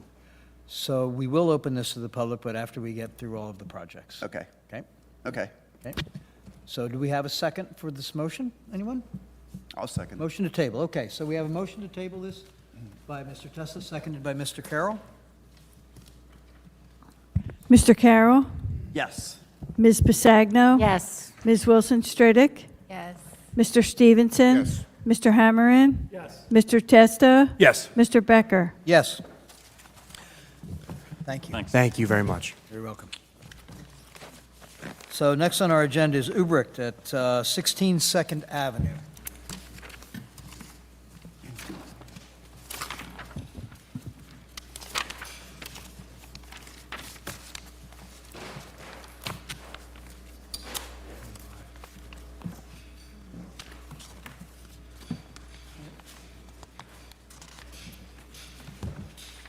Good evening, folks. Just make sure your microphones are all green. And if you could please just state your name and your role in the project, please. Richard Umbrecht, homeowner.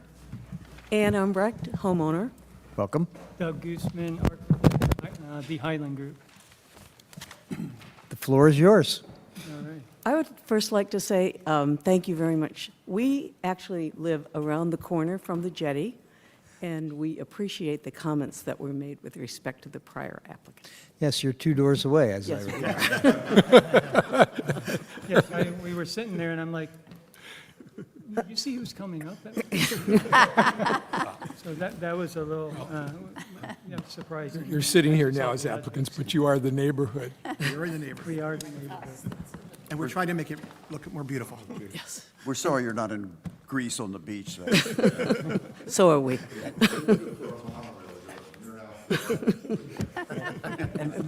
Before you start, I just have to tell you, this was a magnificent document. This was provided by the owners to Yeah. me. That's and really then, yeah. Please proceed. Well, that's actually one of the premises of why we're here. Indeed. There's actually, this project is actually, I'm going to say threefold. There's three elements to it. One is the existing front porch is in disrepair and has rot and needs to be replaced. And so that is one portion of this project, is to do any kind of structural remediation that's needed to the framing of the deck, and essentially replace the railings and the columns and the deck boards, all with what's specified here, which is IPA deck boards, and we have composite railings and columns. I'm going to preface that we are a non-contributing building, And what we're doing is we are matching the treatments of the railings and the columns on elsewhere on the rear of the house and pulling it forward into the front of the house. So it is consistent throughout the entire facades. Second part of item of this is that we are going to repaint the house. And so by repainting the house, there will be some remediation to rotted wood. So that would be either in trims or actual clapboard, and it's going to be replaced. As part of that, we're going to remove the vinyl shutters that are on the house. And we had a pre-meeting to review this project, and one of the suggestions was to go with operable windows. Operable shutters. Shutters, I said. Operable shutters. Those two. Yes. And so the client is absolutely on board with that. And so we have since, when we had our workshop meeting, upgraded the shutters to operable shutters. And then the third element of this project is a new turret. And the new turret is is replicating what was in this historic photograph that you see, or that was provided to you. And unfortunately, this turret is one reason we're here for concept is 10 inch, the front wall of the house is 10 inches into the front yard setback. And so because of that, we have to go get a variance. Yep. So that's why we're here for concept with you all. Yep. And then with your blessing, then we'll go pursue the variance for 10 inches for the encroachments. We discussed, and we felt it was not the correct approach, which was to build the turret 10 inches back. Or move And the come up with house. some way of making it look like it was intended. And we're like, that's not the proper thing to do. And so we decided to reject that. I mean, it was an option, and it was an option that we didn't feel that was warranted to follow. The list of materials are in here, which is essentially all wood materials for the restoration of the existing materials of the house. Conversely, the composite materials are reflected in the railing system and in the columns. We want to be upfront with that. And again, that is to replicate what is already installed on the rear of the house. Okay. Questions? So this, as you know, this was one of a collection of the houses designed by Stephen Decatur Button. And there are two of them extant over a block from you that were mirror reflecting of each other. One of them just recently opened up the turret. That inspired us. Yes. I was wondering. We were jealous. We had Okay. turret jealousy. There it is. Yep. I want one. Okay. Thank you. So I'm just going to hand it off to my fellow commissioners. Yogi, do you have any comments? Let's start over here. Not at this time. Okay. The only comment I have is the front door, and looking at this picture, and then just wondering why you chose to put the door on with the half lights. Or are you replacing the door? That's the existing door. That's the existing door. Yeah, That is correct. that's relatively new. Okay. Okay, so then the front door is going to remain That's correct. The only Okay. new door is up in the turret, in the turret area. providing access from the third floor.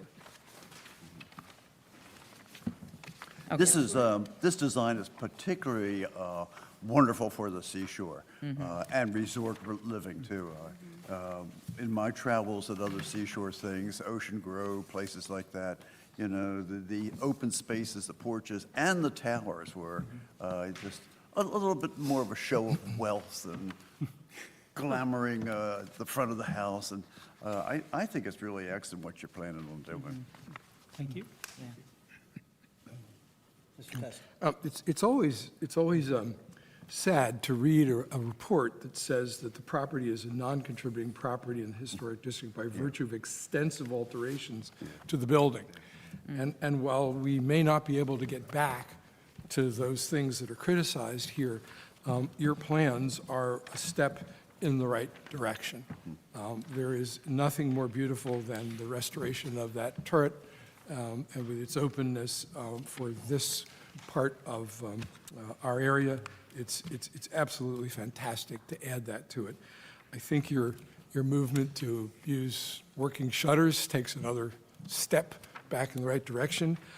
I wished you weren't using the Intex in terms of your railings, but this is a non-contributing building. It's not going to change, and we have approved the use of those kinds of materials for that kind of building. And so I would say this is something that I could approve, albeit from conceptual, and I guess it depends on what other comments are made, but I would wonder if we can move it beyond just plain conceptual with a condition later on, but let's go around. Thank you. Janice? Yeah, I think it's great that you're going to restore it in that way, restore the turret or reconstruct it. And it does bring the building into the impression of being a contributing property. The technical designation is something we don't really control. We talk about if change is reversible, you can go back to being contributing, and I don't know enough about your property to know if there are reversible changes that could be reversed. But putting a turret back is the next best thing. So I think it's wonderful, and I appreciate that you're putting this into it, especially given the proposal we just saw. Around the corner. So thank you for the sensitivity. Thanks, Janice. B? No questions. I think I just can't wait to see it when it's constructed, so. Thank you. Jake? Okay, I would like to assume the role of Mr. Carroll with his permission. I'm looking at the railings when they're proposed.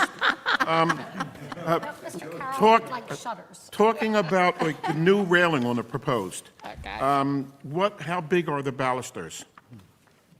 How thick are they? If I'm not mistaken, they're 2 inches. Okay. And how about the top rail? It has some girth, I mean, the actual width of the top? Yes, actual the rail? height and the width of it. I don't have those Because, you know, on- specifics. I can certainly provide them. Yeah, on the elevations, it appears to be very thin. And I know whenever we are putting railings in historic district, we tend to like to have a heavy top rail as opposed to just a little thin top rail. Tom, and I know Yes. specifically regarding a heavier top rail. Right. We generally look for the balustrade to be Let me 2 see, inches it's- thick. it says it's and 3 no and a half more than inches. 3 inches between them. Not, Right. the rule is 4 inches is the maximum opening you can have.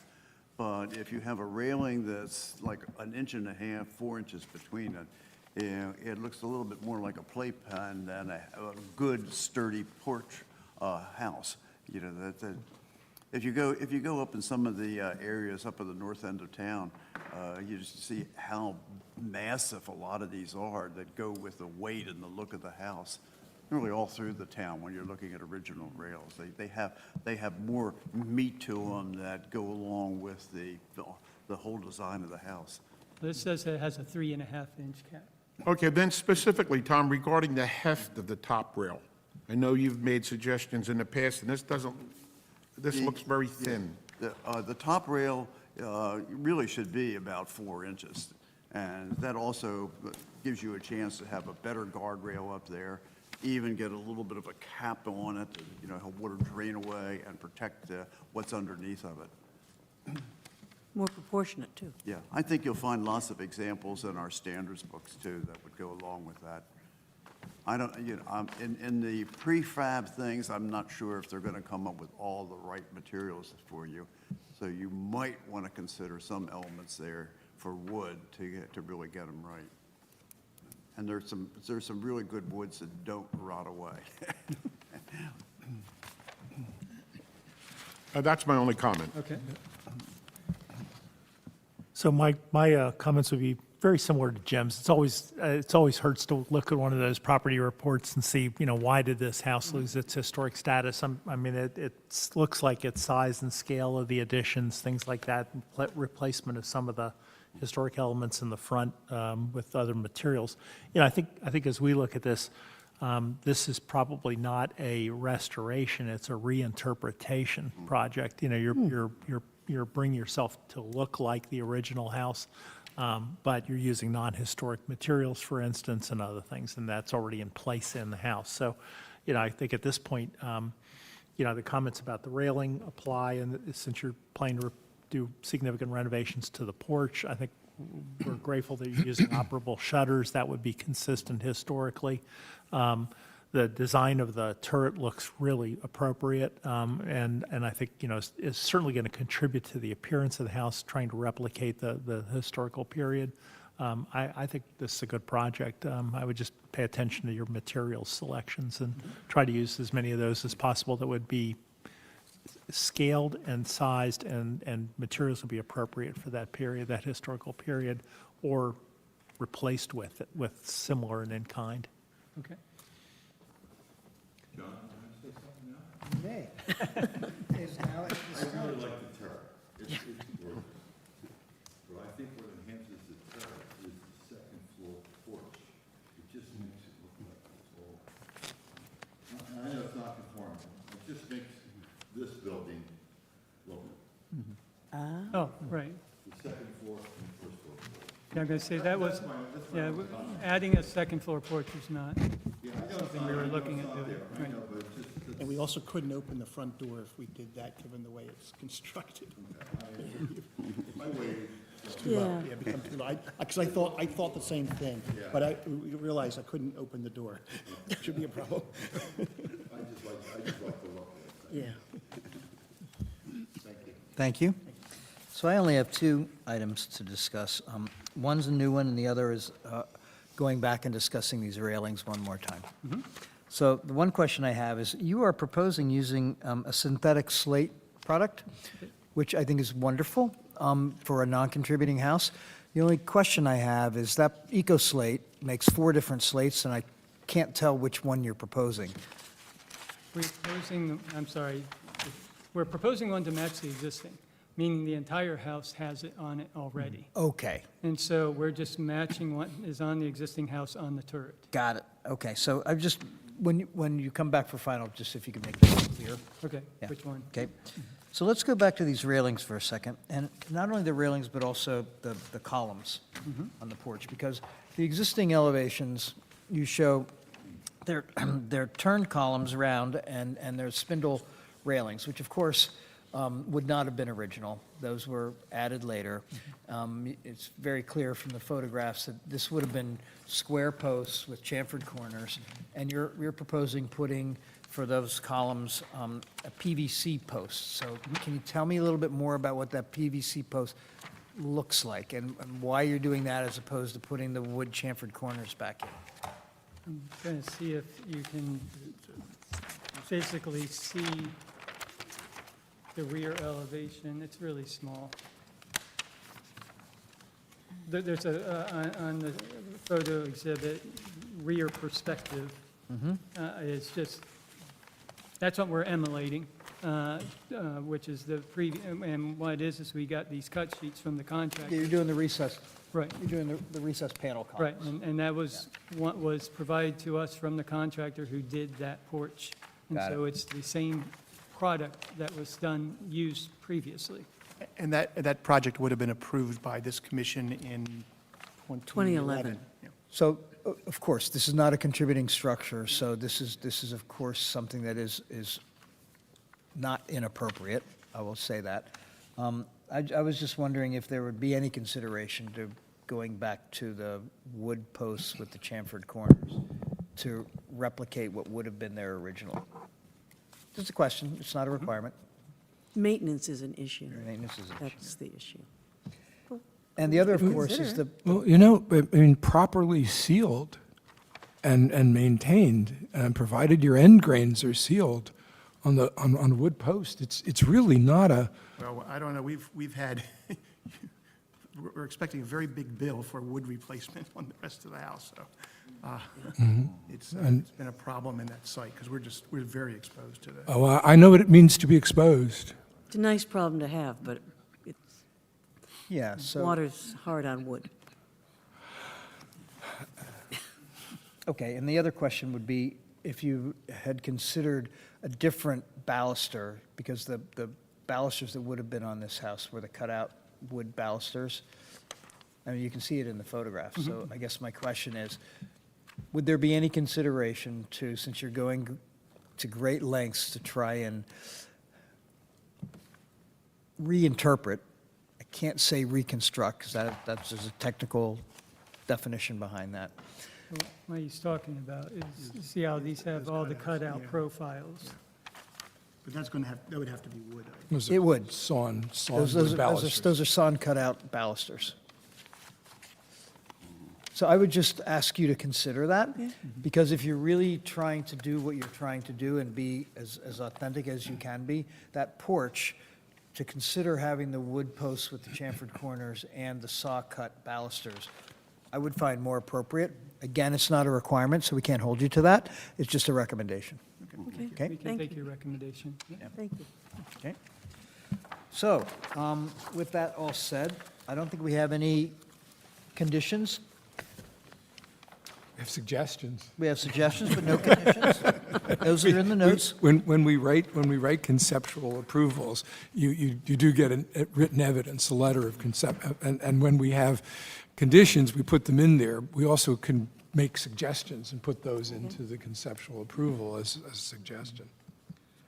So I think the only suggestions that we heard were potential wood posts and railings on the first floor porch. Other than that, were there any, or am I missing something? Thicker top rail, That would go along. along with the wood? Yes, Okay. yes. Reconsider the railing configuration. And So, when you do get to look at the beefier railings, I think you're going to find that a lot of the standard manufacturers don't supply stuff that's all that big and beefy. you There have- are, you have to build it up, actually. Yeah. So do I hear a motion for these folks to approve conceptual review as presented? I Motion by Mr. Hammerin, I'll second it. seconded by Ms. Wilson Stridick to approve. Okay, Conceptual. before I call that, could I get the name of, are you the architect? Are you Yes. Doug? I Doug am Doug. Guzman? You're with the Highland Group? That is correct. Okay, thank you. Okay. Mr. Carroll? Yes. Ms. Pasagno? Yes. Ms. Wilson Stridick? Yes. Mr. Stevenson? Yes. Mr. Hammerin? Yes. Mr. Testa? yes. Mr. Becker? Yes, Thank you. thank you, folks, very much. Thank you so much.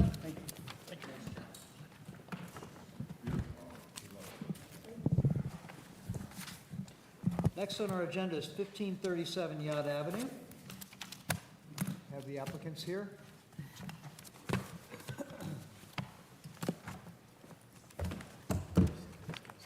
We are, Back. Oh, look, it's, Yes. look who's here again. And if you could, please just tell us your name and your role in the project. Alex Laudeman, assisting project. Can you bring that mic closer, please? And you have to make it green. I couldn't Yeah, hear it. there you go. Keith Lauderman, owner. up to me, right? David Schultz. David, Goodness gracious. the floor is yours. Thank you. Thank you again. Coming around. So I'm Dave Schultz. I've been to this board before, so I don't have to restate my credentials. We're here for 1537 Yard Avenue. The project is to lift or elevate the existing boathouse to protect it from continuing flooding and eventual rot, as you can see from the photos. This is a contributing structure. It's an original boathouse. We did meet with the committee on a preliminary basis a few months ago to talk about the project, and I'm thinking we're pretty much in sync with that discussion. The owner, I'll introduce in a moment, but the owner, Keith Laudeman, received a FEMA grant to lift the building to protect it from harm caused by flooding. That photo is just one event that was several years ago, but it happens fairly often.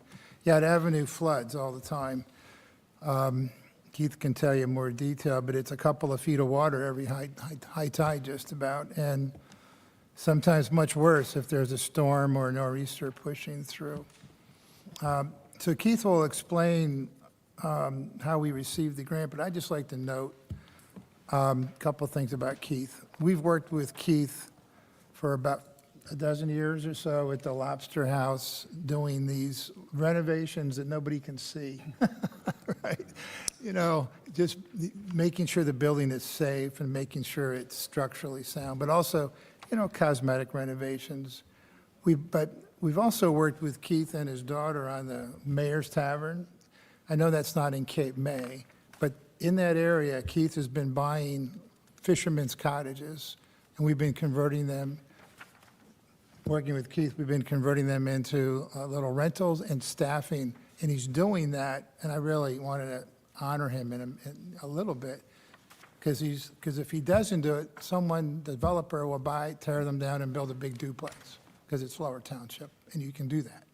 So Keith has been trying to maintain the history of that whole area for many years, ever since I've known Keith, and it's really, really a great thing he's doing. So with that intro, do you want to tell them a little bit about how you got this FEMA grant?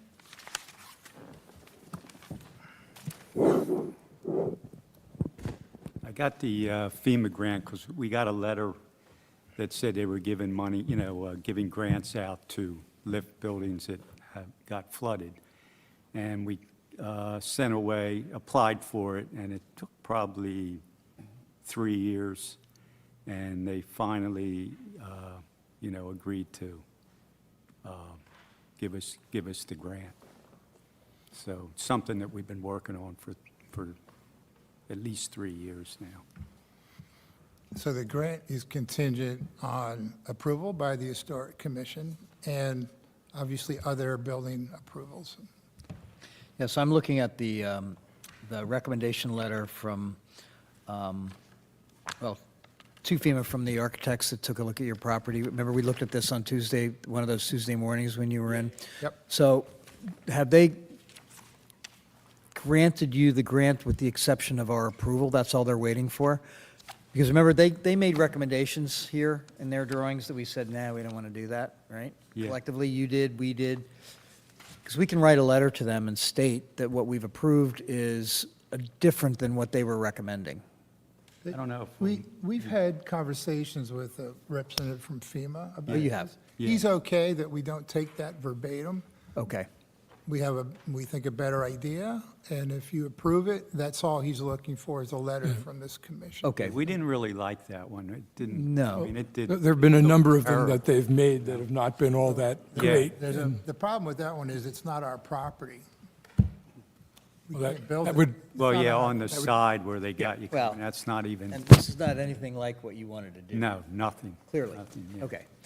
But we have in the past written letters directly to this Gabrielle Perlman stating what our position is at HPC. So if you'd like us to do that, we'd be happy to do That that. would be perfect. Okay. Perfect. Yeah, it really floods a lot down there now, even on a moon tide now. I mean, with climate change, there's, it's bad. and one of the other aspects is, of course, Cape May is armored with a seawall. They get a new seawall, and it's essentially defenseless in the back bays. Yeah. So water comes in, water piles up, and this is sort of what you get, but it's getting worse. Yeah. So we understand. Microphone, please. Thank you, sorry. That street's very dear to my heart. I mean, there's old boathouses, and you and I talked about it before, I believe. Keith's one of these guys, he's in love with the water there.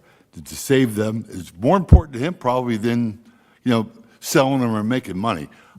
This is a nice project, and I love that street. and it's so overlooked. I don't know how to put it correctly, but it's just one of those streets that when you're there, you just fall in love with it. And I like this project. It's a nice project. Of course, we'd also like David to make his presentation. Yeah, I can, Yeah, well, I can make it quickly. I had to get it out. You just, some things you feel. Yes, you can. Just an Please, yes, pretty overview. straightforward, yes. So I'll try to just hit the high points. I mean, if you follow me again, there's photos on the first page that are existing photos. Just one thing to note, the building sits on the bulkhead at the street level and the side. That's also the property line. So we can't do anything beyond the building face. But the intent is to raise the building. O2, that's just context. I don't think that's important to us. Next is a survey, which is done very recently. You can see the footprint of the building very close to the property line, and on two sides, it is the property line. The blue section, that's the second floor at the top. It's really 3 bays as a boathouse. So we'll just walk you through, just very quickly, the plans. So the existing ground floor plan is shown on 201A. Is workshops, it's all kind of old world boat stuff and tackle and boat storage. It's really wonderful. That's on grade currently, but remember, grade at this level is like 4 feet, and the street's at 3.5, so it's way below the flood level, the floodplain. So you can see there's some workshops, and then at the very end, there's water below. Those are the boat storage areas. So remember, we're lifting the building up 8 feet, so we can get head clearance to get in to the building at this grade level. So the new ground floor level is going to be a dock, an internal dock, pretty much replicating what's there now, with the boat storage at the very end. And we've added a stair up at that upper right door to get inside and up. We couldn't do it on the exterior of the building because we don't own that property. So then, the next page, proposed raised second floor. We're just taking the existing building and lifting it. So by and large, that is the building that exists today, with the exception that we've added the stair in the upper right corner. And because we have the opportunity, we've created these recessed porches at the second level on the water side, which we set back so you don't see them, and we've added a railing, which you'll see in the elevations. So the elevations, which are next, these are the street side elevations. The top view is what exists. The bottom view is what we're proposing, you know, in materials that are heavy wood timber, pressure treated, like we've done at the Lobster House. So it looks like it's been there. It's boat-like, boatyard-like material. It's not shiny, not new. We'd let that age with the rest of the building, so it's all age. We've got timber posts, we've got X bracing, they're 3x8, so it's heavy duty. The fencing behind that is 2x8 timber with 1-inch air spaces, so air can breathe. Remember, the water's right there. We don't want people trying to get in because it's be dangerous. We have a door at each end. Those are wood doors. And the doors on the second floor that exist would just be sealed shut. So we wouldn't be changing anything from the second floor up. The next page is 601. So the upper level, the upper plan elevation is what exists, and the bottom is what you would see from that. The bulkhead extends to the left, where you can see we have that fencing screening at the bottom, and then it's open water from there on out. And we're just replicating the timber that's there that supports the boathouse up above.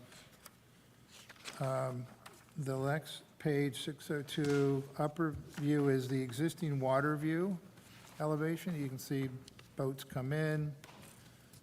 There's a second level. And then once the building's elevated, boats would come in at this lower level.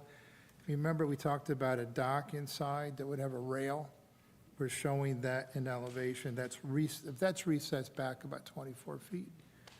And then on the new second level, we've kept those cutouts that you see above, but we've set back an interior wall and put a rail in that place. And we're proposing a cable rail because it's innocuous, it's fairly transparent. The upper rail would stay.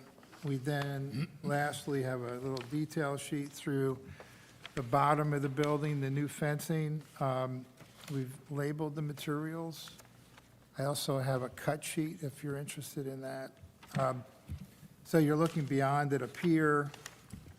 You're cutting through the 3x8 timber brace, and then the fencing behind that is 2x8 heavy timber cut with the 1-inch airspace. And then there's a beam that supports the building above. We've been working with Hawk and Sons as the contractor, who you probably have seen around. He's done a lot of the house lifting in town.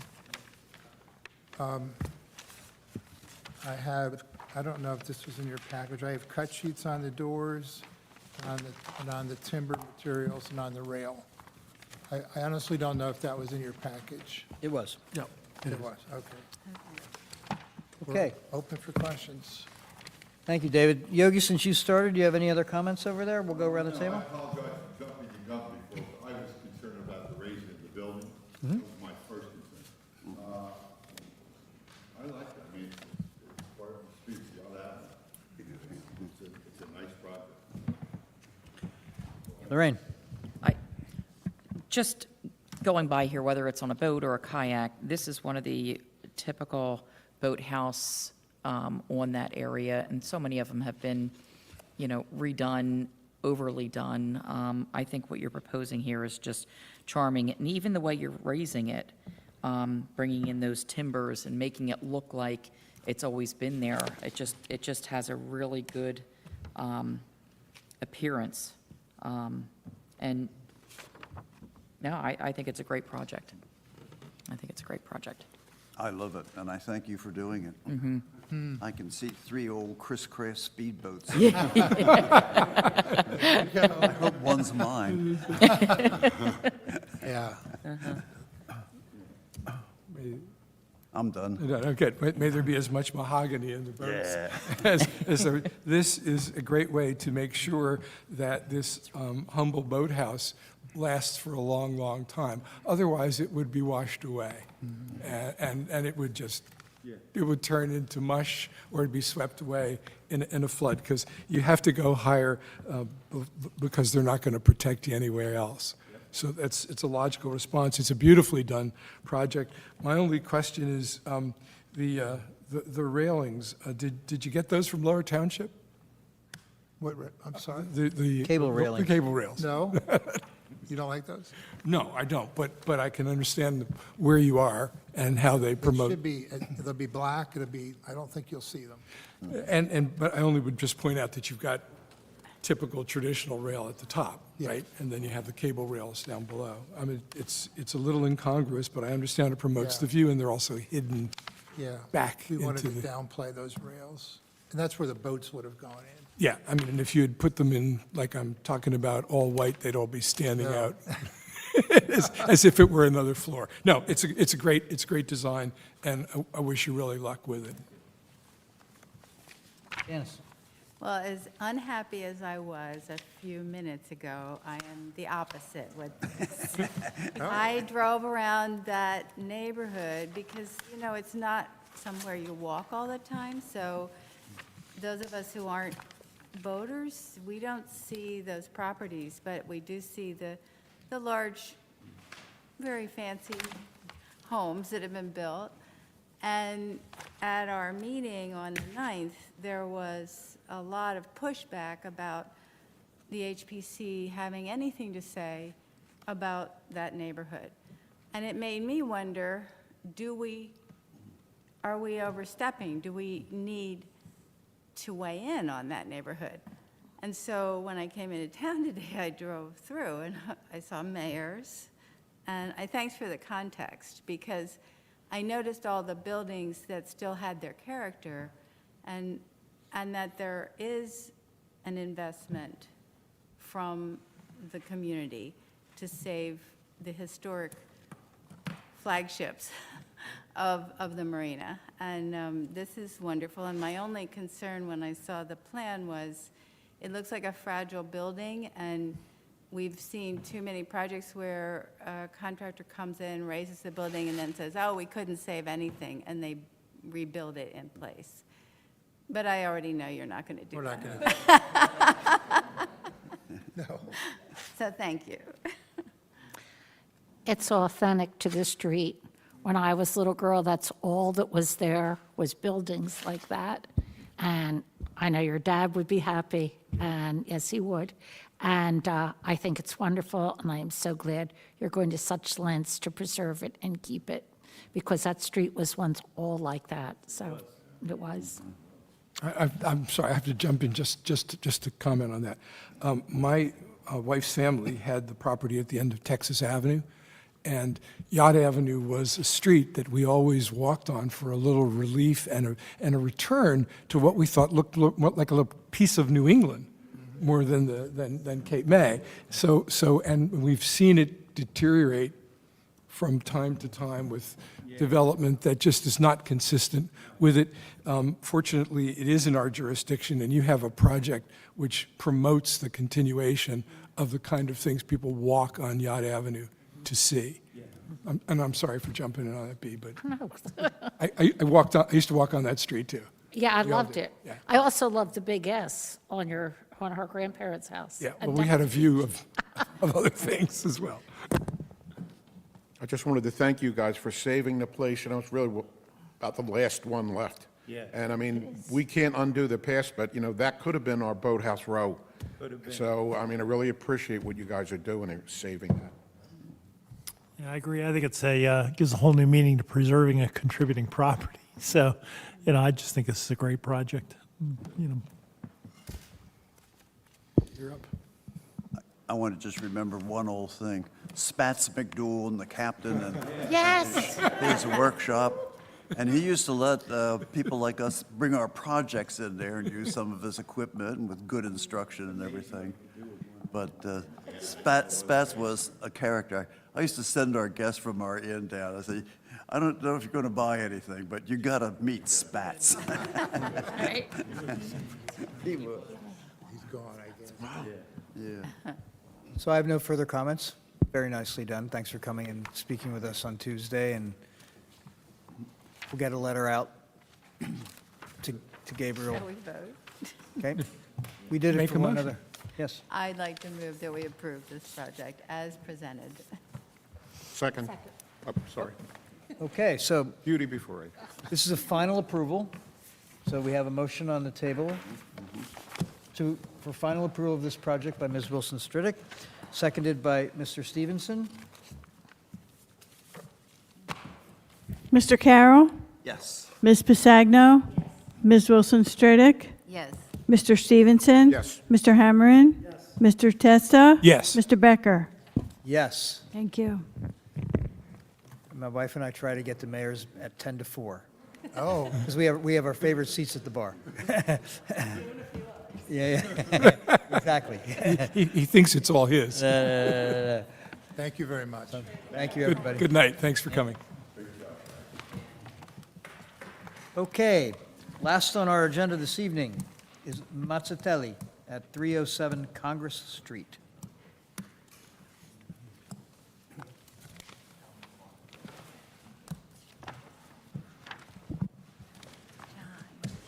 John.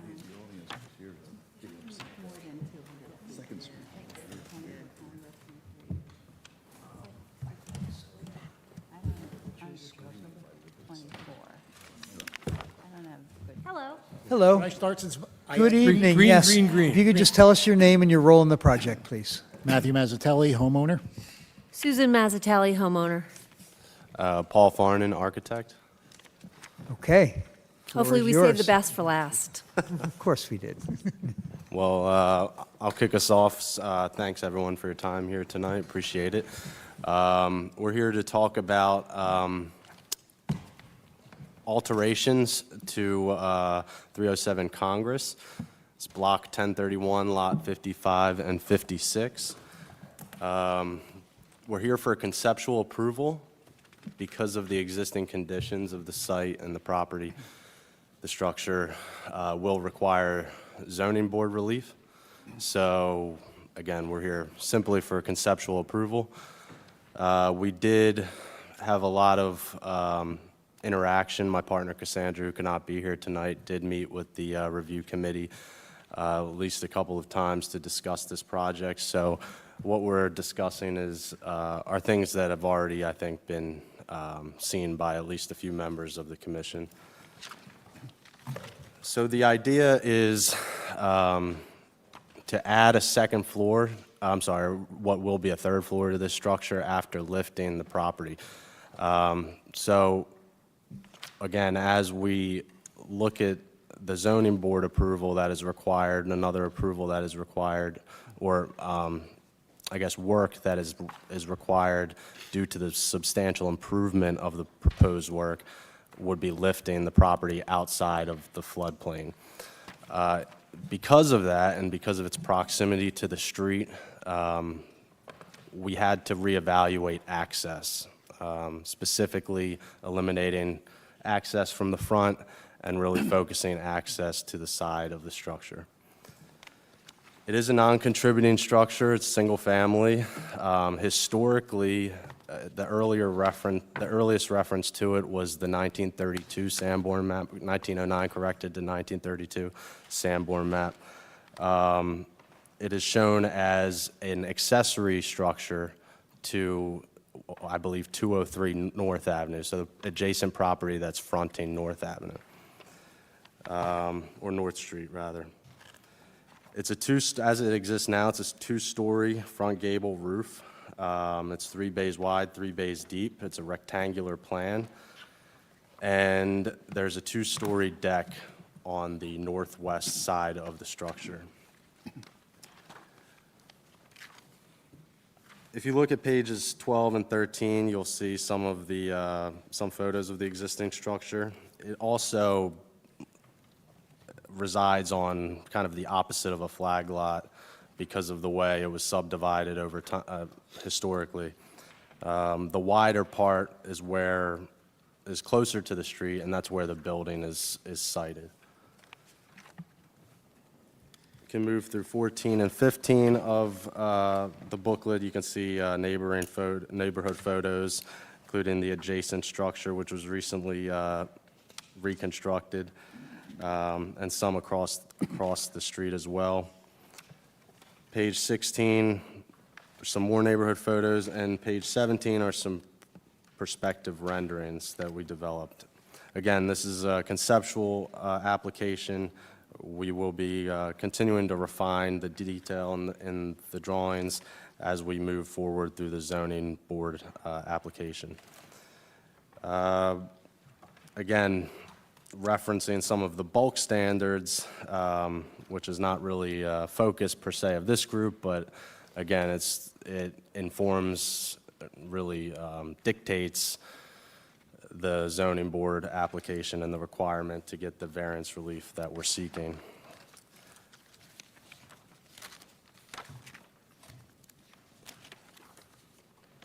So I wanted to also focus on the site plan, which is on page 25. All of the new construction and new improvements to the project and the house will be constrained and restricted to the existing footprint. That is in large part due to the configuration of the lot, right? There's really no room to expand the property in any direction without encroaching further on neighboring property lines or impacting a driveway for the parking requirement. All of the materials proposed will be effectively synthetic. It is a non-contributing structure. It's basically going to be a new house. We'll be using hardy cedar siding, or hardy board siding. We'll be installing Anderson 400 Series 2/2 double hung windows to emulate what exists there now. The porch will be composite decking. There'll be AZAC trim or PVC trim.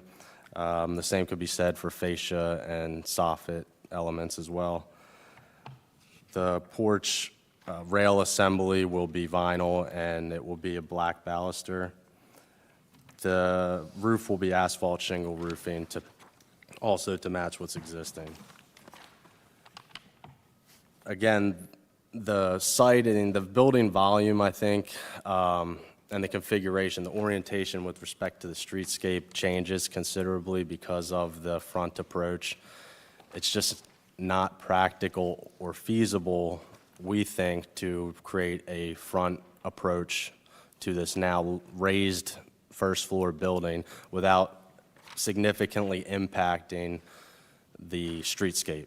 And when I say streetscape, I mean the building volume that's really right up against the sidewalk. There's an 8-foot setback presently, I think, more or less from the front facade to the sidewalk or the property line, which is in effect the same.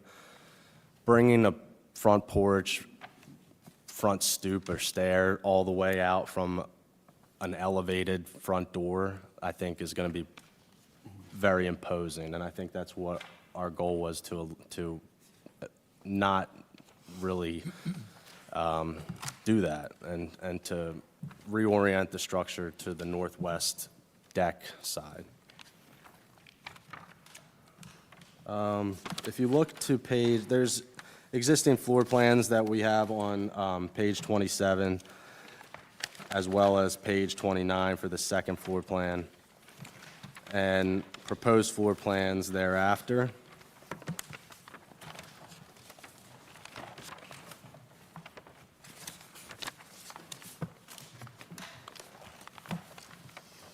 But I really want to focus on the elevations that are shown on page 37. They start on 37.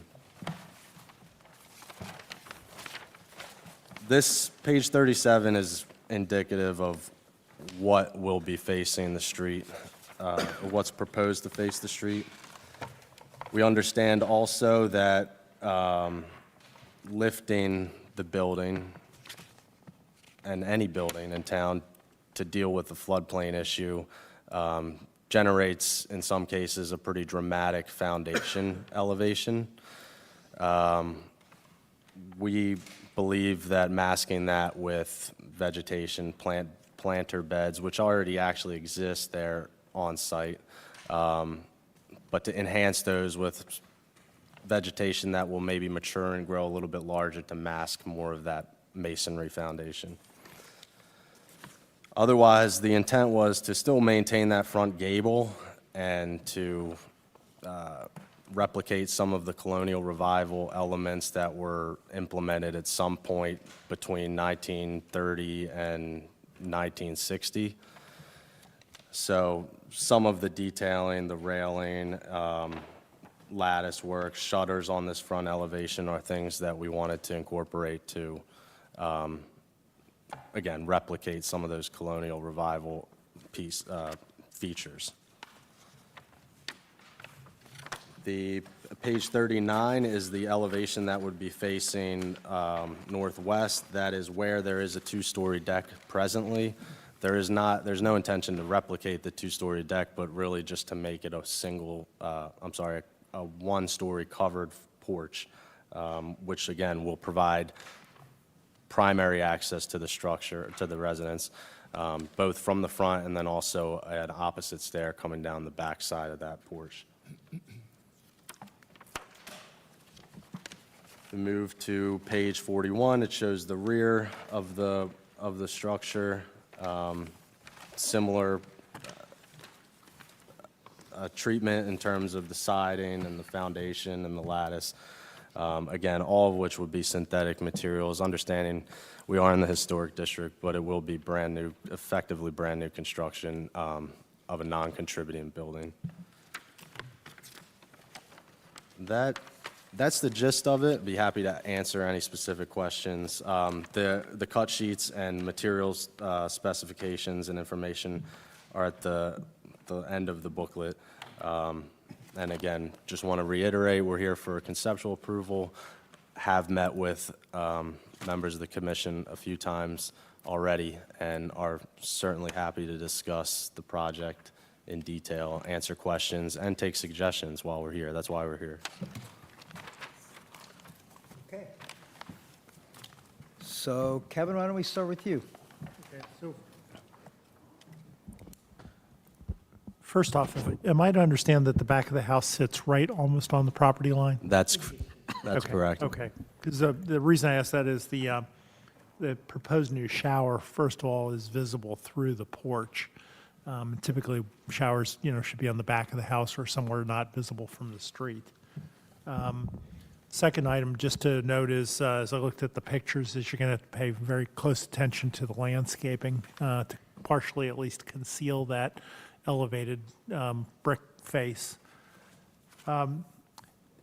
Honestly, I mean, I think the project is probably actually pretty nice, given the, the idea that you're trying to raise the house and take advantage of that. I think it makes a lot of sense. I would say, honestly, if I were looking at it and saying, well, money's no object, kind of a way to look at it, the side porch, I think, would actually look better if it were a two-story side porch. Instead of windows in the bedrooms, there would be doors that would open out onto a second-floor porch. And the only reason I say that, and I don't know if those bedrooms would work with a bed that then goes to one of the side walls. I just don't know. I didn't pay that much attention to it. But the reason I say that is, if you're looking at the house, what you're seeing is a very nice structured two-story and then a sloped roof coming off the side that doesn't really add to the appearance of the house. And so, making that porch a two-story makes a lot of sense to me. It cleans it up, it straightens it up, it pulls in. You can actually, do some things nice with the roof and a variety of other ways to do it. So that would be just a recommendation if that's within your means. If not, I understand, the appearance of the house. I just think the slope roof does not add to the look of the house from the front.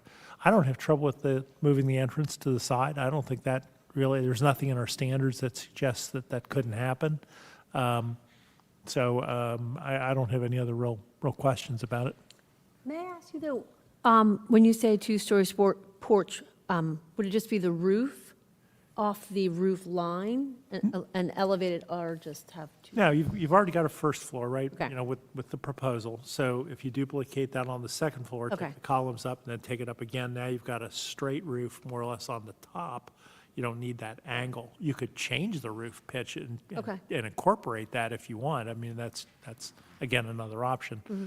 But I think by creating that appearance of leveling with the house, I think that would have a better aesthetic look to it. Mm-hmm. Okay, it's just funny that particular block of Congress Street, you go down Perry Street, if you go down Windsor, there's lots of historic properties there. But that block of Congress, there's really not a lot of historical properties there. And as you have it currently, it's not historic. It doesn't really blend in with the fabric. But I think what Paul's done here really helps it blend into the historic fabric of the community, And again, it's non-contributing. I actually think this would fit well into a Charleston streetscape. It's that good. Yeah, actually, Yeah. on that item, if you go up to Washington Street, and I can never remember if it's east or west, I get the two backed up every time. There's a house there on the corner that is like a Charleston house. There is a front facade to it on east or west, but if you look at it from Washington Street, there's a side porch that is built into the house, and it's actually very much, I think, what you're Yes, suggesting. yeah. That Charleston, South Carolina look. Okay. I live around the corner, so it's going to be a great improvement when I walk my dog at night. Oh, yeah. No, we wanted a porch because our street is so social. And that's how we talk to everybody and see everybody. And we're just very excited to only be, 5 feet off the ground rather than 8 or 9, which we are now. So, yeah. I have one question, and that is, why did you choose the black metal balusters? It's because I felt like it would be, if we use white, it's so much white up against the house, and I thought you could kind of see in a little bit better. I mean, we're open for ideas, but I had seen it on another house and in, more of a historic district, so kind of just gave me an idea, but. Well, I walk by your house all the time, and you have taken something that was a little sad and made it look really nice. And so I think this is, and I understand you want to expand it. I mean, especially given what's next door. Well, that's okay.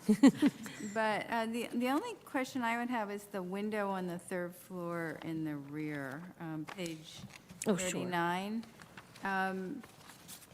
It doesn't look like the kind of window that, everything else about the design really fits in and looks appropriate, exactly what you would hope for. But that one window, maybe it's, I understand you had to meet the height, and so, it's one of those third floor issues, but. Yeah, we could modify, you know what it is? That's actually going to be our bedroom, so our bed is Right. on the plans underneath it. I mean, we Right, right. could, So- No. Yeah, so candidly, I have a similar feeling. It is because of the bedroom and the configuration of the layout. I think if we consider Like a double hung, more, arched or Arched? something, Or yeah, vertical, something just- with a little more height. Given, it's situated in that gable end, it's a little squat, so to Right. speak. And so we can certainly look at another window option, but I think, to Mr. Hammerman's point, about the roof and the second floor porch, I think if we explore that a little bit, we might resolve that window issue. Okay. And I think that's something that we will look at after tonight's meeting. I definitely trust you, because what you did with a house that, the side, was a utilitarian type side, and you made it into a really nice, inviting, it wasn't a porch so much, but a sitting area with the curtains and all, and this looks like a great addition. thank you. We love our neighborhood, and we love Yeah, our it's a great neighbors. Yeah, so, yeah, we can definitely work on the window.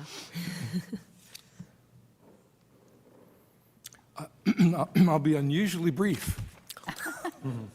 More shutters, Okay, and consider the lattice as diagonal and not perpendicular, because when I look at it, it just looks like it's kind of it's not contrasting with the brick piers.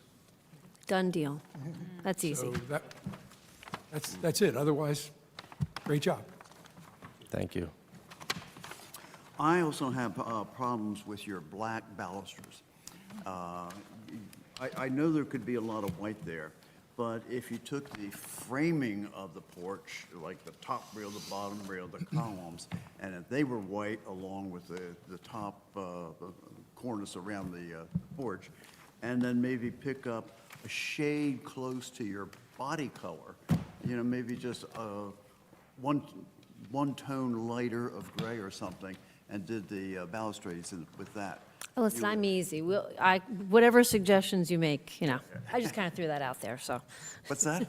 Oh, I said, the day we were choosing, I was like, oh, maybe we'll, but we're open to ideas. Okay. When you say a shade lighter than the body color, you're referring to the siding, right? So you have a combination of colors. Right, correct. If you look at the Cape May stage, there's two Yes. tones of gray. Okay. And they work very well together, and they separate elements a little Okay. bit. I'm done.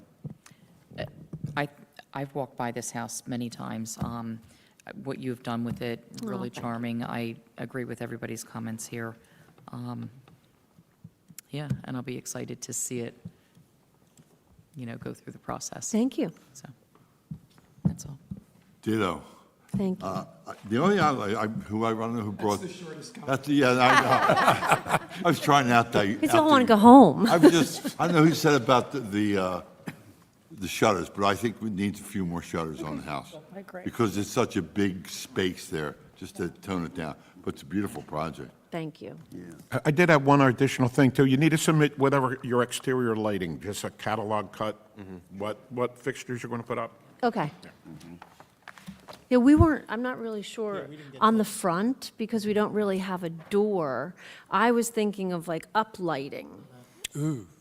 Instead of fixtures on the front, because we don't really have a door, but we have Was fixtures. that to illuminate the birds flying by, or? Yeah, but, yeah, we'll give you the fixtures for the rest of the house. Right, the fixtures, exterior fixtures will be included in the final application.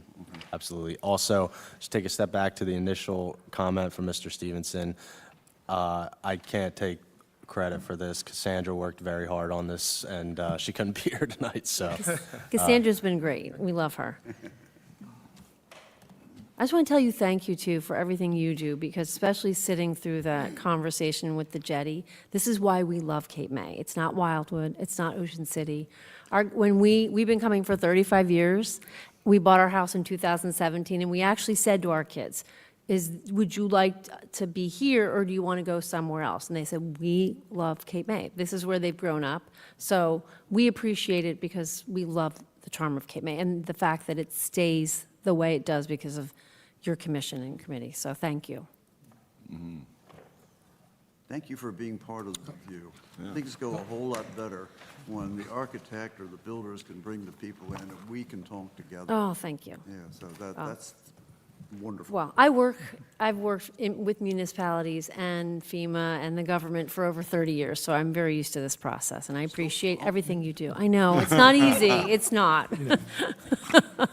But even for me personally as well, I've had over 40 years of coming to town, and as a younger man, painted many Victorian homes in my summers here, so I, again, have a great appreciation for what has gone in, here in the last 50-plus years. to make this town We really do appreciate your input on, on the view of what we do, because I'm finding it ever more enjoyable to make a transition for being one of the less well-liked bodies in town. It doesn't matter. To being perhaps one of the better-liked bodies, if you will. I mean, and I think that's because we think that cooperation and collegiality is a lot better than not having it. Yeah, thank you. Giving you enough time to prep your comments. I'm ready to roll.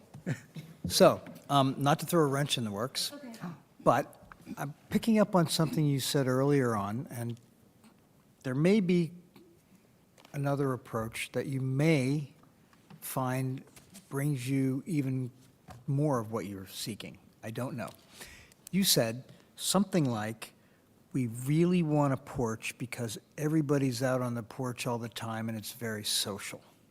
So my question to you is, and just hang with me here for a second, what if the porch was on the front of the house? Would that be preferable to you or not?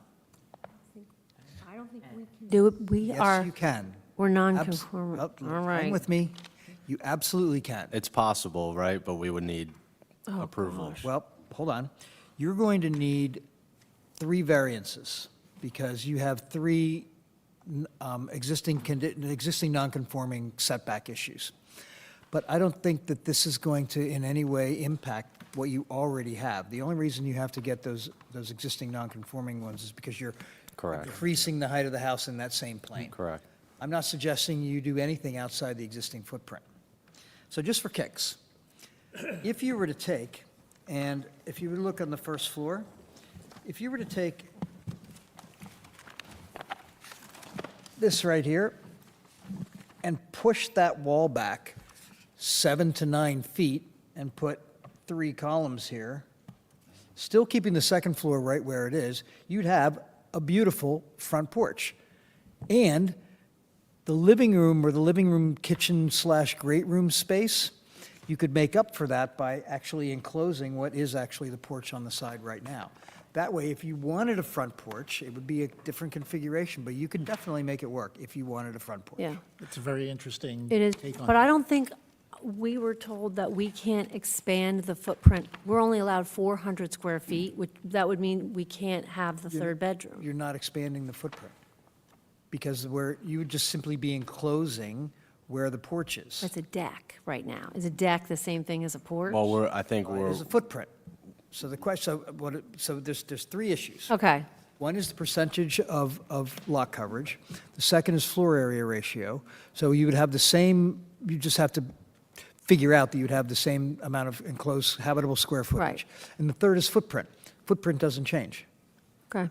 right? So what I'm suggesting is you might be able to pull off a front porch here, and there's only one other house on that block that doesn't have a front porch, that I recall.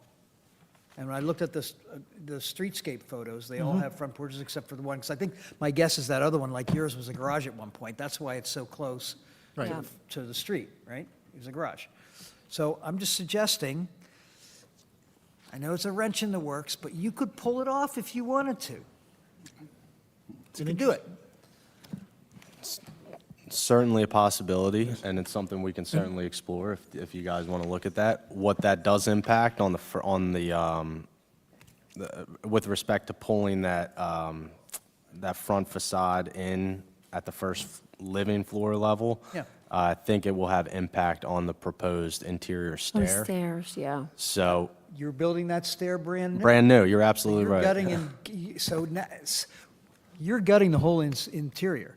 So that just becomes another design issue that you Sure. solve, and you might actually like it better if, let's say, the stair turned, or, anyway, Yeah. I'm just suggesting, No, and it would be a really fun thing to explore, to get a front back to the house on the street, if you could. I tend to agree with you, and I think it is something that we can certainly explore, again, being as that we're at this point, conceptual approval. One last thing. Of course. You could also, He's never quite through, you can is also he? you can also fix that weird window on the side elevation. Right. You can do that very easily. You're building a new roof. Right. So you just make the gable a little bigger, and if the bed is a king-size bed or queen-size? It's a queen, actually, and that's how our current bedroom is. Our bed is in between two Yeah, windows. Right. So the queen-size fine. bed is 5 feet wide, right? So give it 3 inches Yeah. on each side for the That's for the fine. Mm-hmm. cover, right?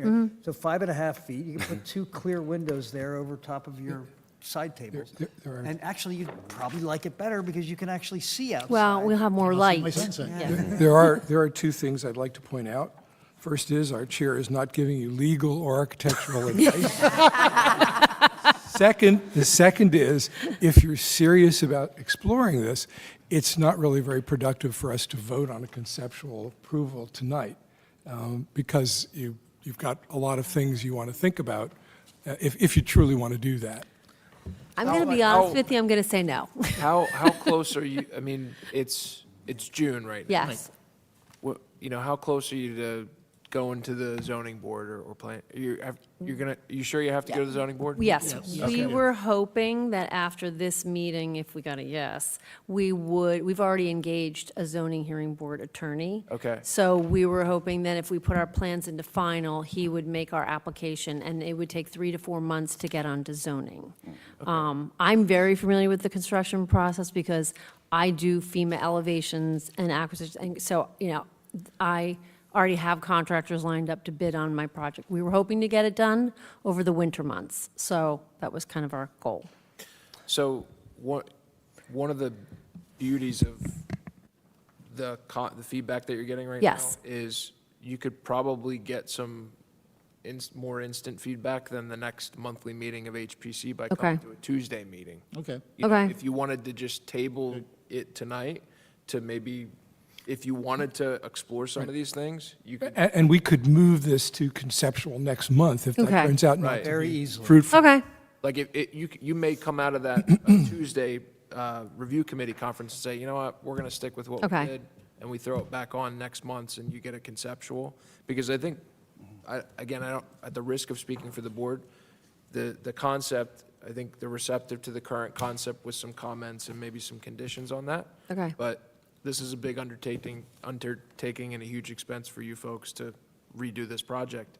And maybe taking a second and see if you want to explore this design alternative, but that's completely up to you guys. Yeah, I mean, I see dollar signs. You know, I know what they cost. You also, though, you also can see the time span I know. laid out for Yeah. you. And our ability is to work faster. Right, I know. Than some of the other elements. Yeah, So in other words, you could come back with a revised conceptual review next month, and I'm certain it would get approved because. Right. Right? I don't want to throw a wrench in the Oh, no, works. it's okay. I just was hearing what you were saying. I know. Wait a minute. But we're on the side now anyway, so everybody knows us. And even if Yeah. you were to come back next month, you're not ready, like, you're not going to be on the zoning board agenda next month. No. No, we So- need these plans to be put into final design Right. And drawings to go to zoning, so. The HPC works a lot quicker than the zoning board. Right. If we have at a conceptual next Of meeting, course. you'll get a letter and it'll be in time for Right. whatever hearing you Mhm. have. So I just want to get. Okay. You won't be waiting on the HPC at this Okay. point, just to let you know that. I have a kind of a side question though, before we get into that. There's AC condensers noted on here. Yes, Is that on the side, is it going to be on the side? Is that the final location? that would be the final location. Okay. Well, there's a couple other issues that I didn't get to, and that's one of them. So if it is on the side and visible from the street, we need to screen it. Okay. So I think it would probably be better to try and locate it in the back if you can. Yeah, that's, Or if we're now doing the front porch, it might give you a place behind the enclosed first floor structure on the left side of the house to hide it in that L shape back there. And it exists back there currently. Right. So I have two more issues. yeah. It looks like you have 4 bedrooms in this house when you're done, which zoning is probably going to require you have at least 2, maybe 3 parking spaces. 2, right? I believe it's 2. Yeah, I think it's 2. RSIS. Say it again? The RSIS, whatever that is. Whatever that is. 2. I just don't have that in my head. So what it means is the driveway that you're showing on the left side of the house is going to have to extend back because you can't, according to our standards, have a car parked in front of the front line of the front elevation of the house. So that site plan would need to get revised. Third thing that I need to say is it's really going to be important for us to see an existing site plan and a proposed site plan. Existing elevations and proposed elevations. Because right now, it's really difficult to see because we don't have any existing elevations. Just need to be able to compare what exists to what's new. And then lastly, the only other thing that I think our other commissioners talked about, which would be a condition of approval if we were going to approve this tonight instead of table it, is the black balusters. I can't approve those. No, that's fine. Yeah, Yeah, I don't have an issue okay. with that. So it's up to you guys. If you'd like to table this and come back and see us next month with maybe coming and talking on Tuesday morning about exploring another design issue, great. If not, that's up to you. So I think really what it boils down to is a couple of things. One is, do you, the two of you, truly want a front porch? Or are you content with the side porch as you've been living, since you purchased the property? I'm content with the side porch because I like it.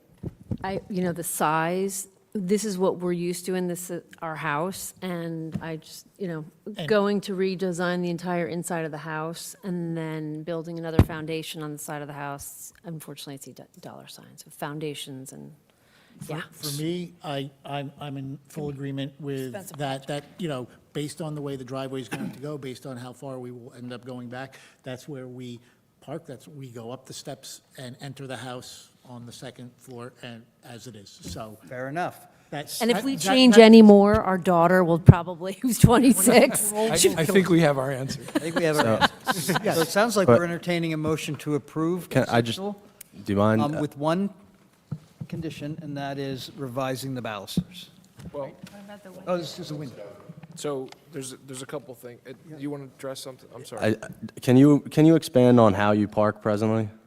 So we park in the driveway. Yep. Get out of the car, walk up the existing steps to the second-story deck and enter the house. Understood. That's where the living area is now, so that's how we normally enter. The bedrooms are downstairs, and I can count on one hand how many times in the years I've owned it that I go in that front door. Well, I'll also note the steps from our front door are not to code.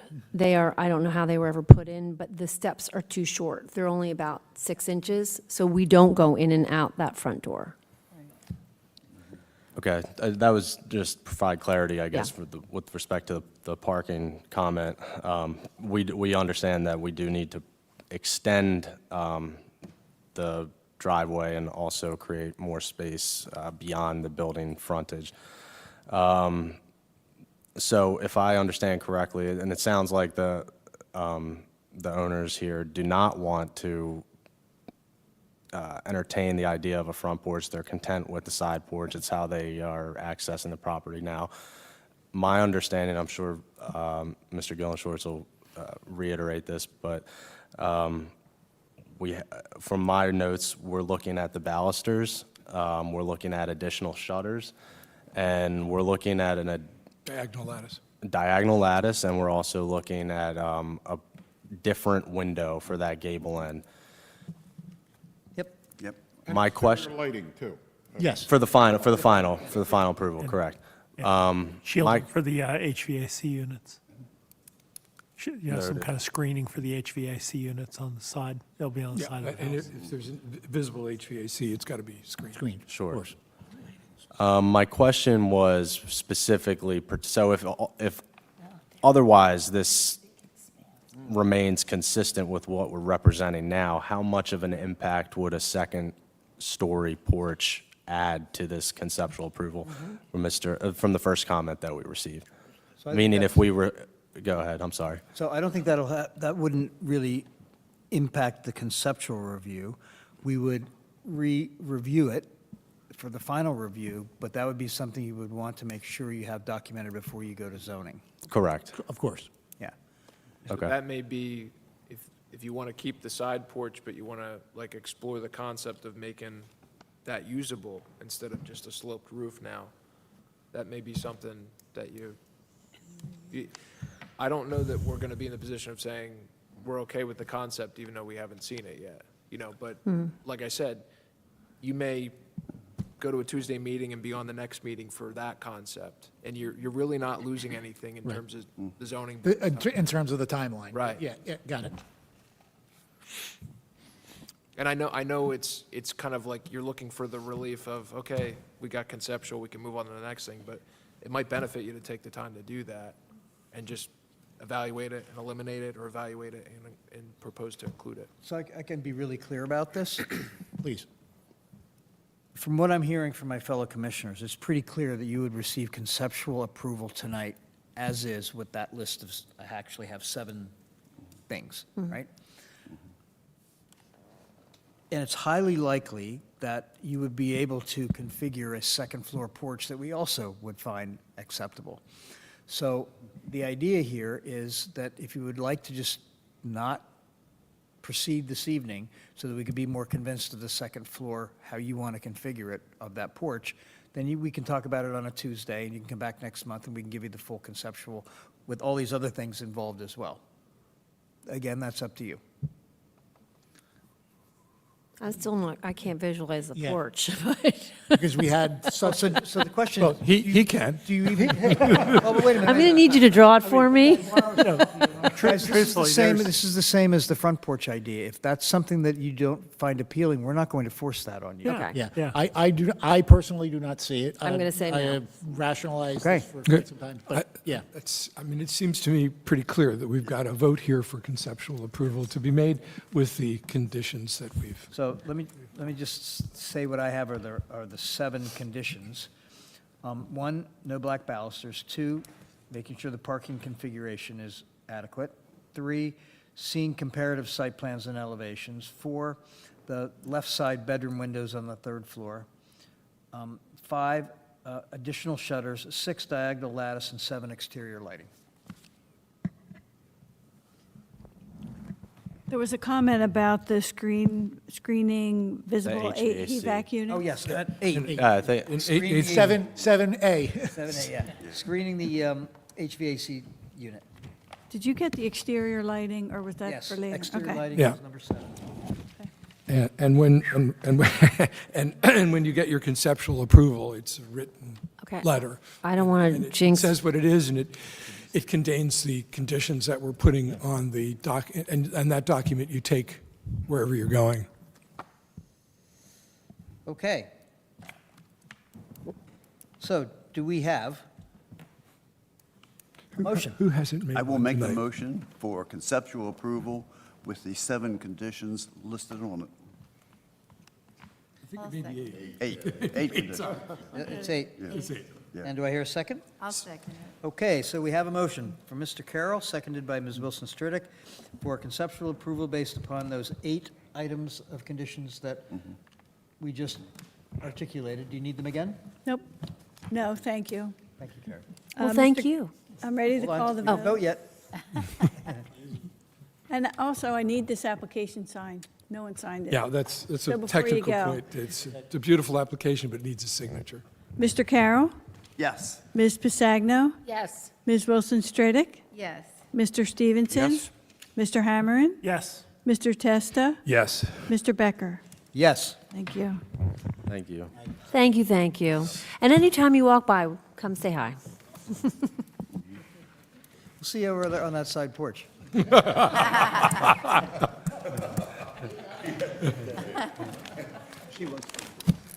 Okay, so I think the rest of the public has disappeared.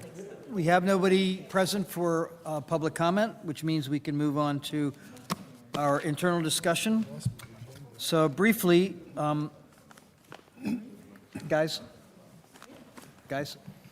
so briefly, if we could just have any comments anybody has about the HPC special meeting that we had on Monday.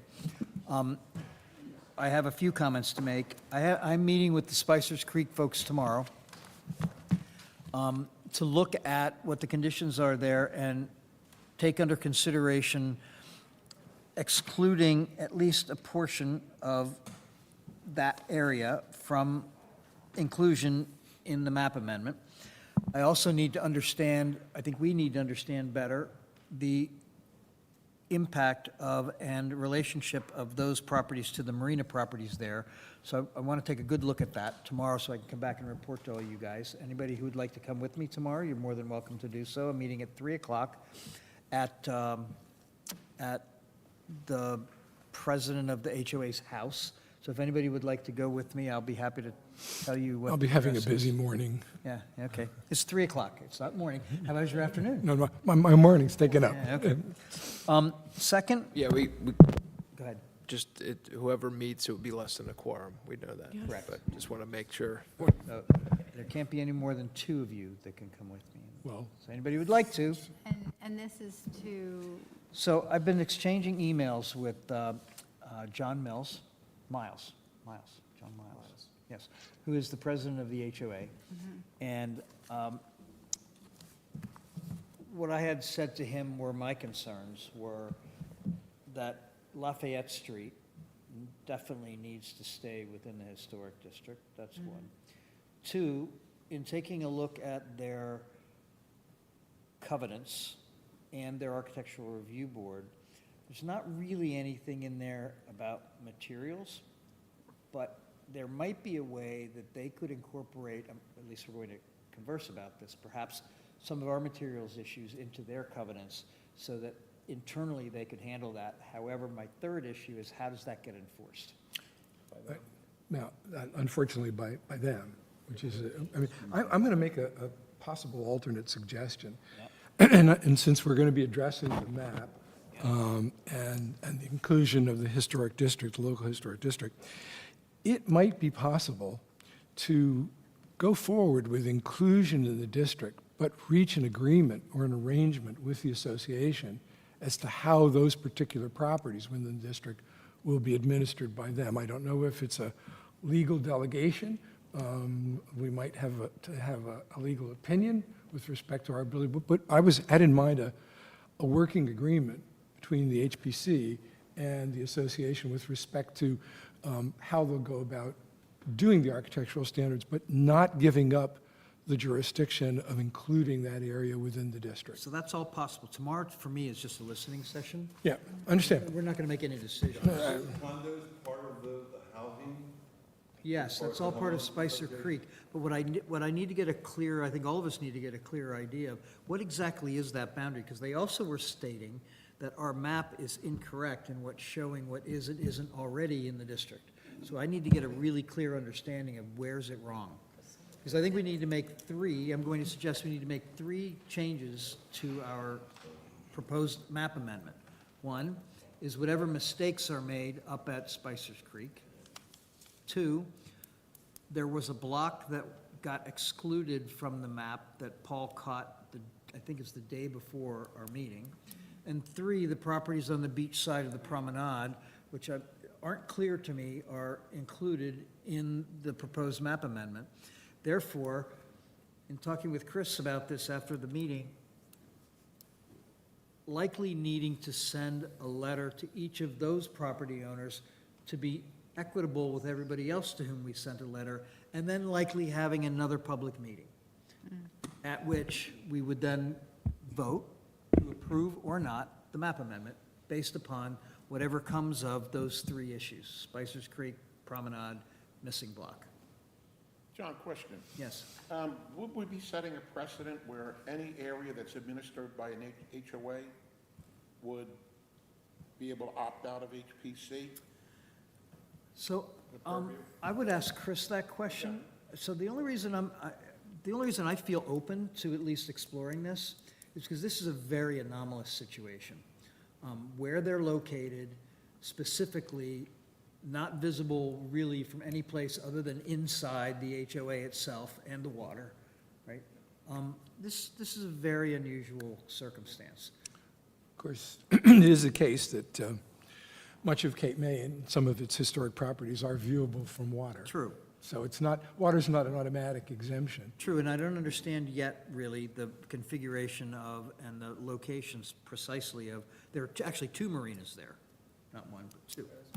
Well, I would love to go, but I can't go tomorrow. And I was thinking after that meeting that I don't think any of us on the president board were involved in the actual walk around and decision about the new map. It happened so long ago. I think Zach did it with Tom Cataldo, if I'm not mistaken. And I don't really have a good sense of, when people were making these questions and I'm looking at the map, I don't have a good sense of it. And I would like, before we have another meeting, for anybody else on the board who wants to, but to do a walk around or a drive around or something so we can physically understand what it is we're saying, how we're gonna, who, these people that we're impacting, why are they coming and saying, I don't want to be part of it? Well, And I want to understand that better. Isn't one of the problems the parking too? They're very upset about that, yes, from what I understand. I'm sorry, I think that by and large, the reasons we're doing this and the smoothing and the reduction of the teeth and the smoothing and the general overall gist of each of those blocks, those are easy to understand. The special areas Yeah. would be, I think, something you'd want to look at. I don't have to walk the whole new map to see Well, why we're doing what we're doing. I'm confused that, how did certain properties get carved out of it Originally, in the or? first place? Yeah. I've never understood that. I don't think any of us knows for sure, but I suspect it was individual input. I mean, I'd like to know why, Well, why sure, they but- were. It's a mystery. I think that's Shakespeare in love. And like this Spicer Creek question, whether they were in or not, or there's some mistake on the current zoning map, I mean, the important analysis right now is, does it make sense for them to be in the district? Yeah. Correct. You know, that's is the there some question. logical, because we need to come up with some rational basis for line drawing now, if it didn't make sense then. Which we did. I mean, I guess my feeling is that if Spicer Creek is nothing's historic in that area, and it doesn't impact any historic buildings, then just having it on our agenda is more work for us that doesn't really make sense, and they don't want it either.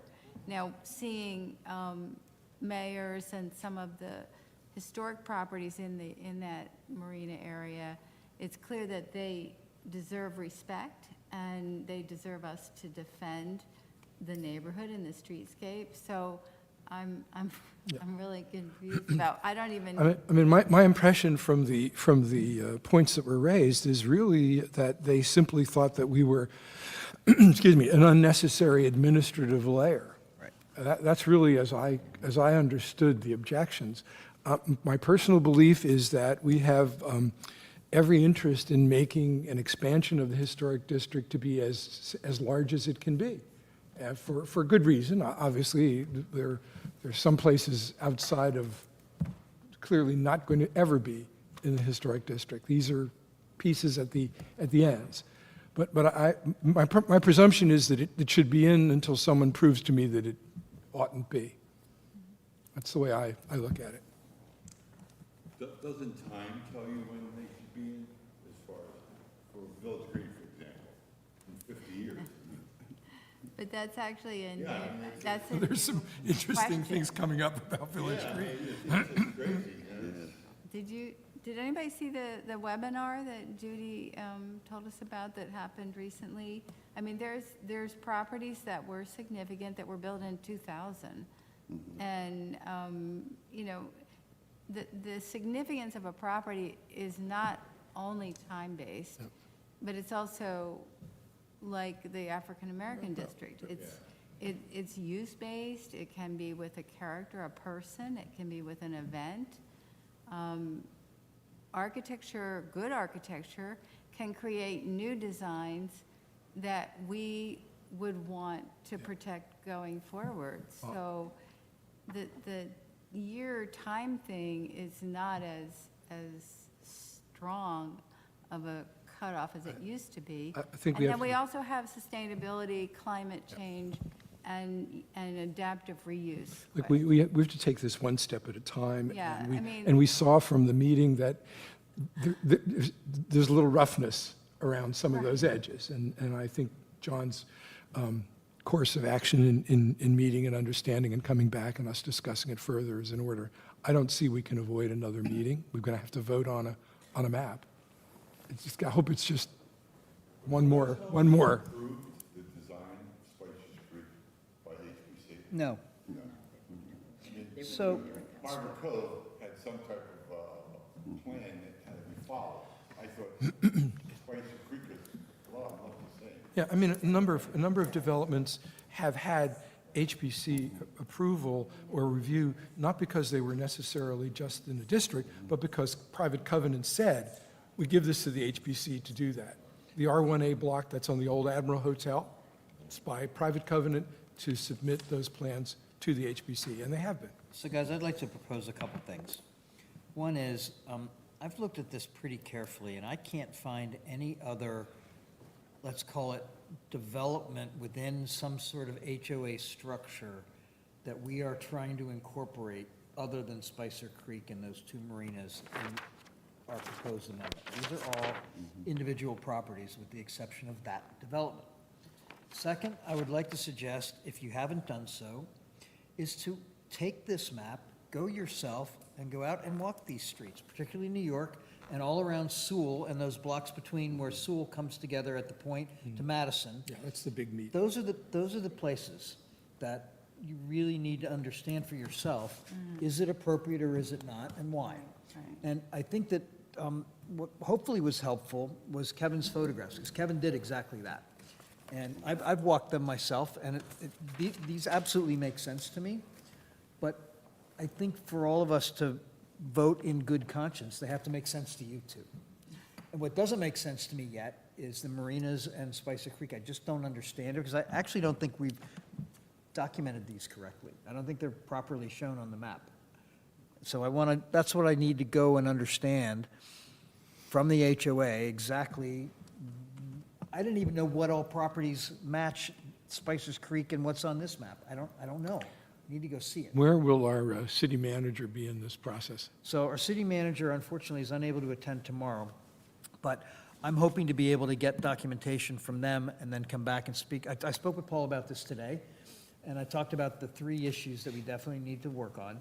That's the other side of the promenade, the missing block, and Spicer Creek / the two marinas. I don't really understand. Is there too. Yeah. There's some historic buildings. There are. At Roseman's area. And There they're are. privately owned by one family. There's not an HOA there, so. Correct. And of course, the other issue is Have Lafayette the Street. street address, because I don't understand the map and the block and lot. I would like to walk around or bicycle around and look at everything. Janice, do you want to drive around one day? Yeah, We can take the big map with us? Yeah, okay. take the big one. John, you said there's houses on Lafayette Street, you're talking about the three Yeah, so when you newer come, ones where John Carter lived? well, actually, before that, when you come across the bridge there, just past that, the first larger condo, there's three houses, two of which are clearly historic, and then there's the big red one that got built, and then there's two or three more that are actually new, but I think the third one might be a historical one. Yeah. Yeah, so what I don't understand is what of those properties is Spicer Creek and what isn't? Well, the three, the red one. Yep, the red one is, One on the corner. Yep. And then the other one. okay. Three of them are part of that HOA. So when you make the right into, between the red one and the white one, Yes, both of those are in Spicer Creek, correct? yes, and the one to the left of it as you're going into Cape May further. Got it. Okay, so those two. Boop, boop. Yes. Yeah, got it. That was already there. That was historic. Yeah, yeah, Which okay. street is that? Is that? What I would say, And just, John, are you talking about, let's talk about the southern boundary for a second. Yeah, yeah. You're talking about now the local historic district ends at the promenade on its south side? Well, Because we had this discussion. we did. About 2 years ago. So hold on, when we all approved, the last time we voted on this, at HPC, we approved making the historic district to the water line. Right. That's what we approved. What I You can't know, I tell thought from. exactly the opposite. Nope, Because that's really what I thought I wanted to do. we did do Make that. it to the water line. We did do that. Well, fine. However, what got unclear is the water line moves. So there was some issue about, is it really the water line? And so that never got resolved as to, because it kind of doesn't make sense to be the water line. It should be the properties that are on the other side of the promenade, and that we can define. Yeah, well, you know, I mean, the state actually has a solution for all this, right? I mean, Chris, the state, the mean high water, the state defines its jurisdiction from 1664 and its whole claim. We could. That'd make it really easy, right? And that's what I think I remember us doing or trying to Put do. that on the map, Yep. if that's the way we. And we got a map that falls short of that. Yep. It does fall short. So that was, those are the three big issues, and there might be others if you all go and walk the perimeter of the Jagged Teeth and you see other issues, but from my perspective, those other streets are all individual properties, and there's nothing that's particularly anomalous about them that would, in my mind, justify excluding them from being within the historic district by cleaning up these edges, particularly Yeah. on the, I'll call it the west side of Madison. yeah, as you go, if you take the walk or drive around, as you look at, really, it's New York and New Jersey Ave, I think, in those, what you're going to find is they're almost obvious when you look at them. You know, there's chunks that are in the district now, and then there's a chunk that isn't in the district, and then there's another chunk that is in the district. And it's just, you kind of look at it and go, now, why would anybody separate that block? You know, and you automatically think to yourself, you know, that side of the street should be in the historic district, especially because Some of that, side is. some of that, Kevin, when it comes to New York and New Jersey, since those streets were originally, along with some of the other streets, in a concentric series of circles as part of the East Cape May Real Estate Development Company, east of Madison, they were sold as lots at about the same time, and a lot of those buildings were put up at about the same time. The majority of the buildings were put up at about that time. So to me, it's very clear that those ought to be straight lines in the streets. How they were toothed out. It just It's doesn't make really any not New sense. Jersey, it's really only New York. On New Jersey, there's only one property on the corner of Yeah, I Madison. was just referring to the major streets, Beach, New Jersey, and New York. It's all crazy. Yeah. And Washington has some of that same effect when you get further out. you know. When they It's sold, clearly in the district, that, you know, when you're close in by the physical estate, when you get very far out, Now you're getting into some Yeah. new homes that are Well- like reproduction homes or So guys, what whatever. I'm going to propose is, let's all do our due diligence with regard to going out and looking at it ourselves, making sure that we're clear. I'll find out what I can from Spicer Creek and the two marinas. I'll also find out what I can from Paul. And I think this ought to come back on our agenda for the, our next alignment workshop, which we've all agreed, just verify, is the 17th of July, correct? Yes. Everybody can come, right? Karen, thank Karen. Even for- though I even haven't you. said it. Yeah, I know, yeah. Karen, you did say yes, didn't you? No, but that's okay. I'll You make okay? All right. Yeah, so- yeah, All right, no, so there it's- was one person, it was you. That was me. Says we reserve both the 17th and the 24th, just in case. That's okay. So we can take the 24th off. Okay. Thanks, back. Karen. Okay. So yes, that'll be Sooner here is better. from 10 to 2, and we'll figure out lunch. Why don't we do that now? Who's going to bring lunch? I'll do it again, I'll be happy to. I have lunch. You have lunch? I'll take care of lunch. You'll take care of lunch? Need help? So does anybody want to help Lorraine? Because one person, it's kind of hard. I did it, and it's like, oh, great. Okay, we're right down the street, which is easy. Okay. So Lorraine and Kevin will bring lunch. Okay, and lastly, design awards. So, I'm sorry, let me talk about alignment workshop number 3. I have created a long list, a very long list, of a whole bunch of stuff that we've all talked about. People come up with ideas of what we ought to be working on in 2025 and 2026. It's about 20 things right now. So I'm bringing that list. Anything else that you can think of, what I'd like to do is throw that list out and for all of us to discuss what are the priorities for 2025 and 2026 that we should be working on. And I think there's some pretty clear candidates. Right, I would say number 1 is the bylaws. We have to get our bylaws redone. I think also is the 2026 celebration of the 50th anniversary of HPC. Big, big deal. And right on the heels of that are the design awards. Those are my top 3. So with that, I'm not going to state that that's what it is. We'll determine that together, but that's what I'm holding. Hey, John, I think you'll have it. I have it on mine already. I know.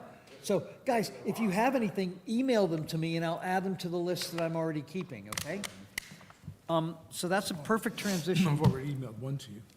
Yes, you have. The bylaws. The bylaws, In draft. Jim sent me draft bylaws in March. Have I gotten a chance to look at them yet? No.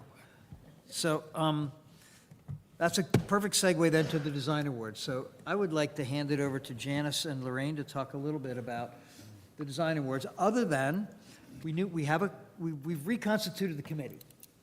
So the committee is Janice and Lorraine and Pip and Judy, and they actually let 2 men get involved, and that would be me and Jake.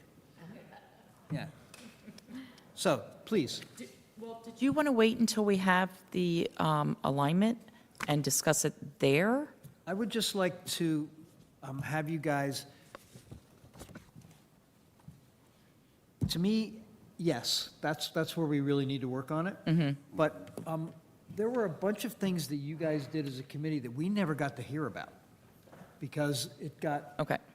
and one of them, to me, one of the things that I really wanted to hear about was the research you did for other areas in their design awards that you used as part of what you did to design and structure the design awards. And I think if I recall, and I don't have my file with me, but we went and looked at like 5 or 6 different New Jersey historic towns, as well as other towns throughout the, looked at their design awards.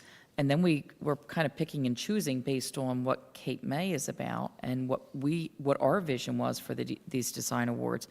And we came up with those categories. I did send them out to everybody.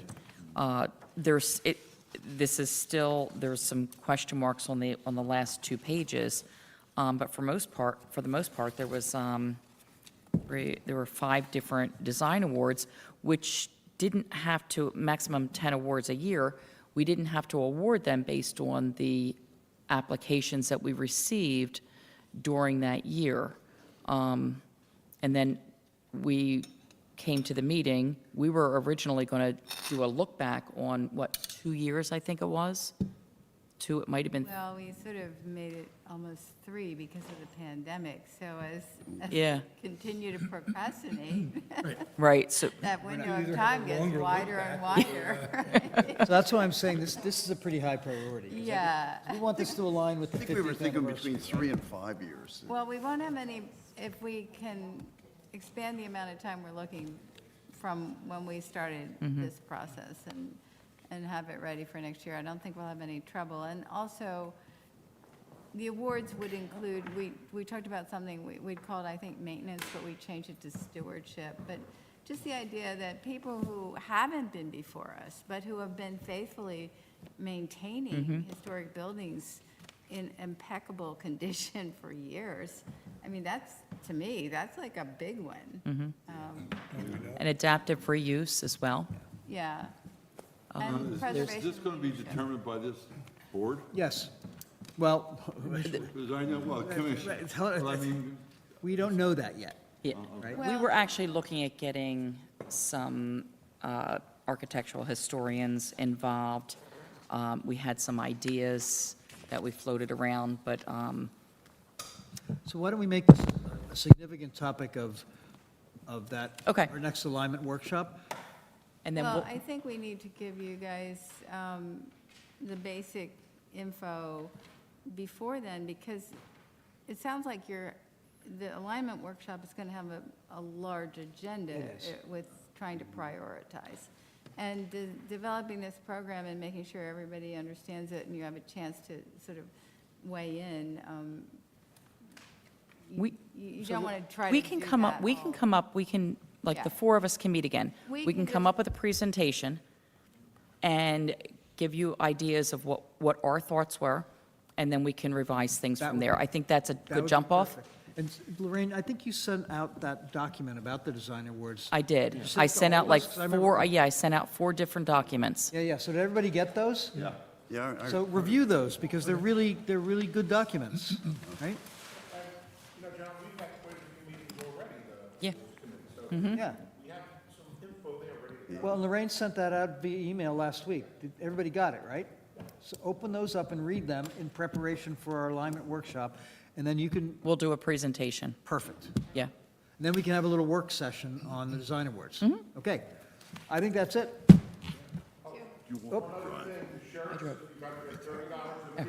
Oh, got to give you the money. You can do it on the installment plan. So do we have a move or a motion? Motion for adjournment, please. Second? Second. So adjourned. All in favor? everyone. Thank you.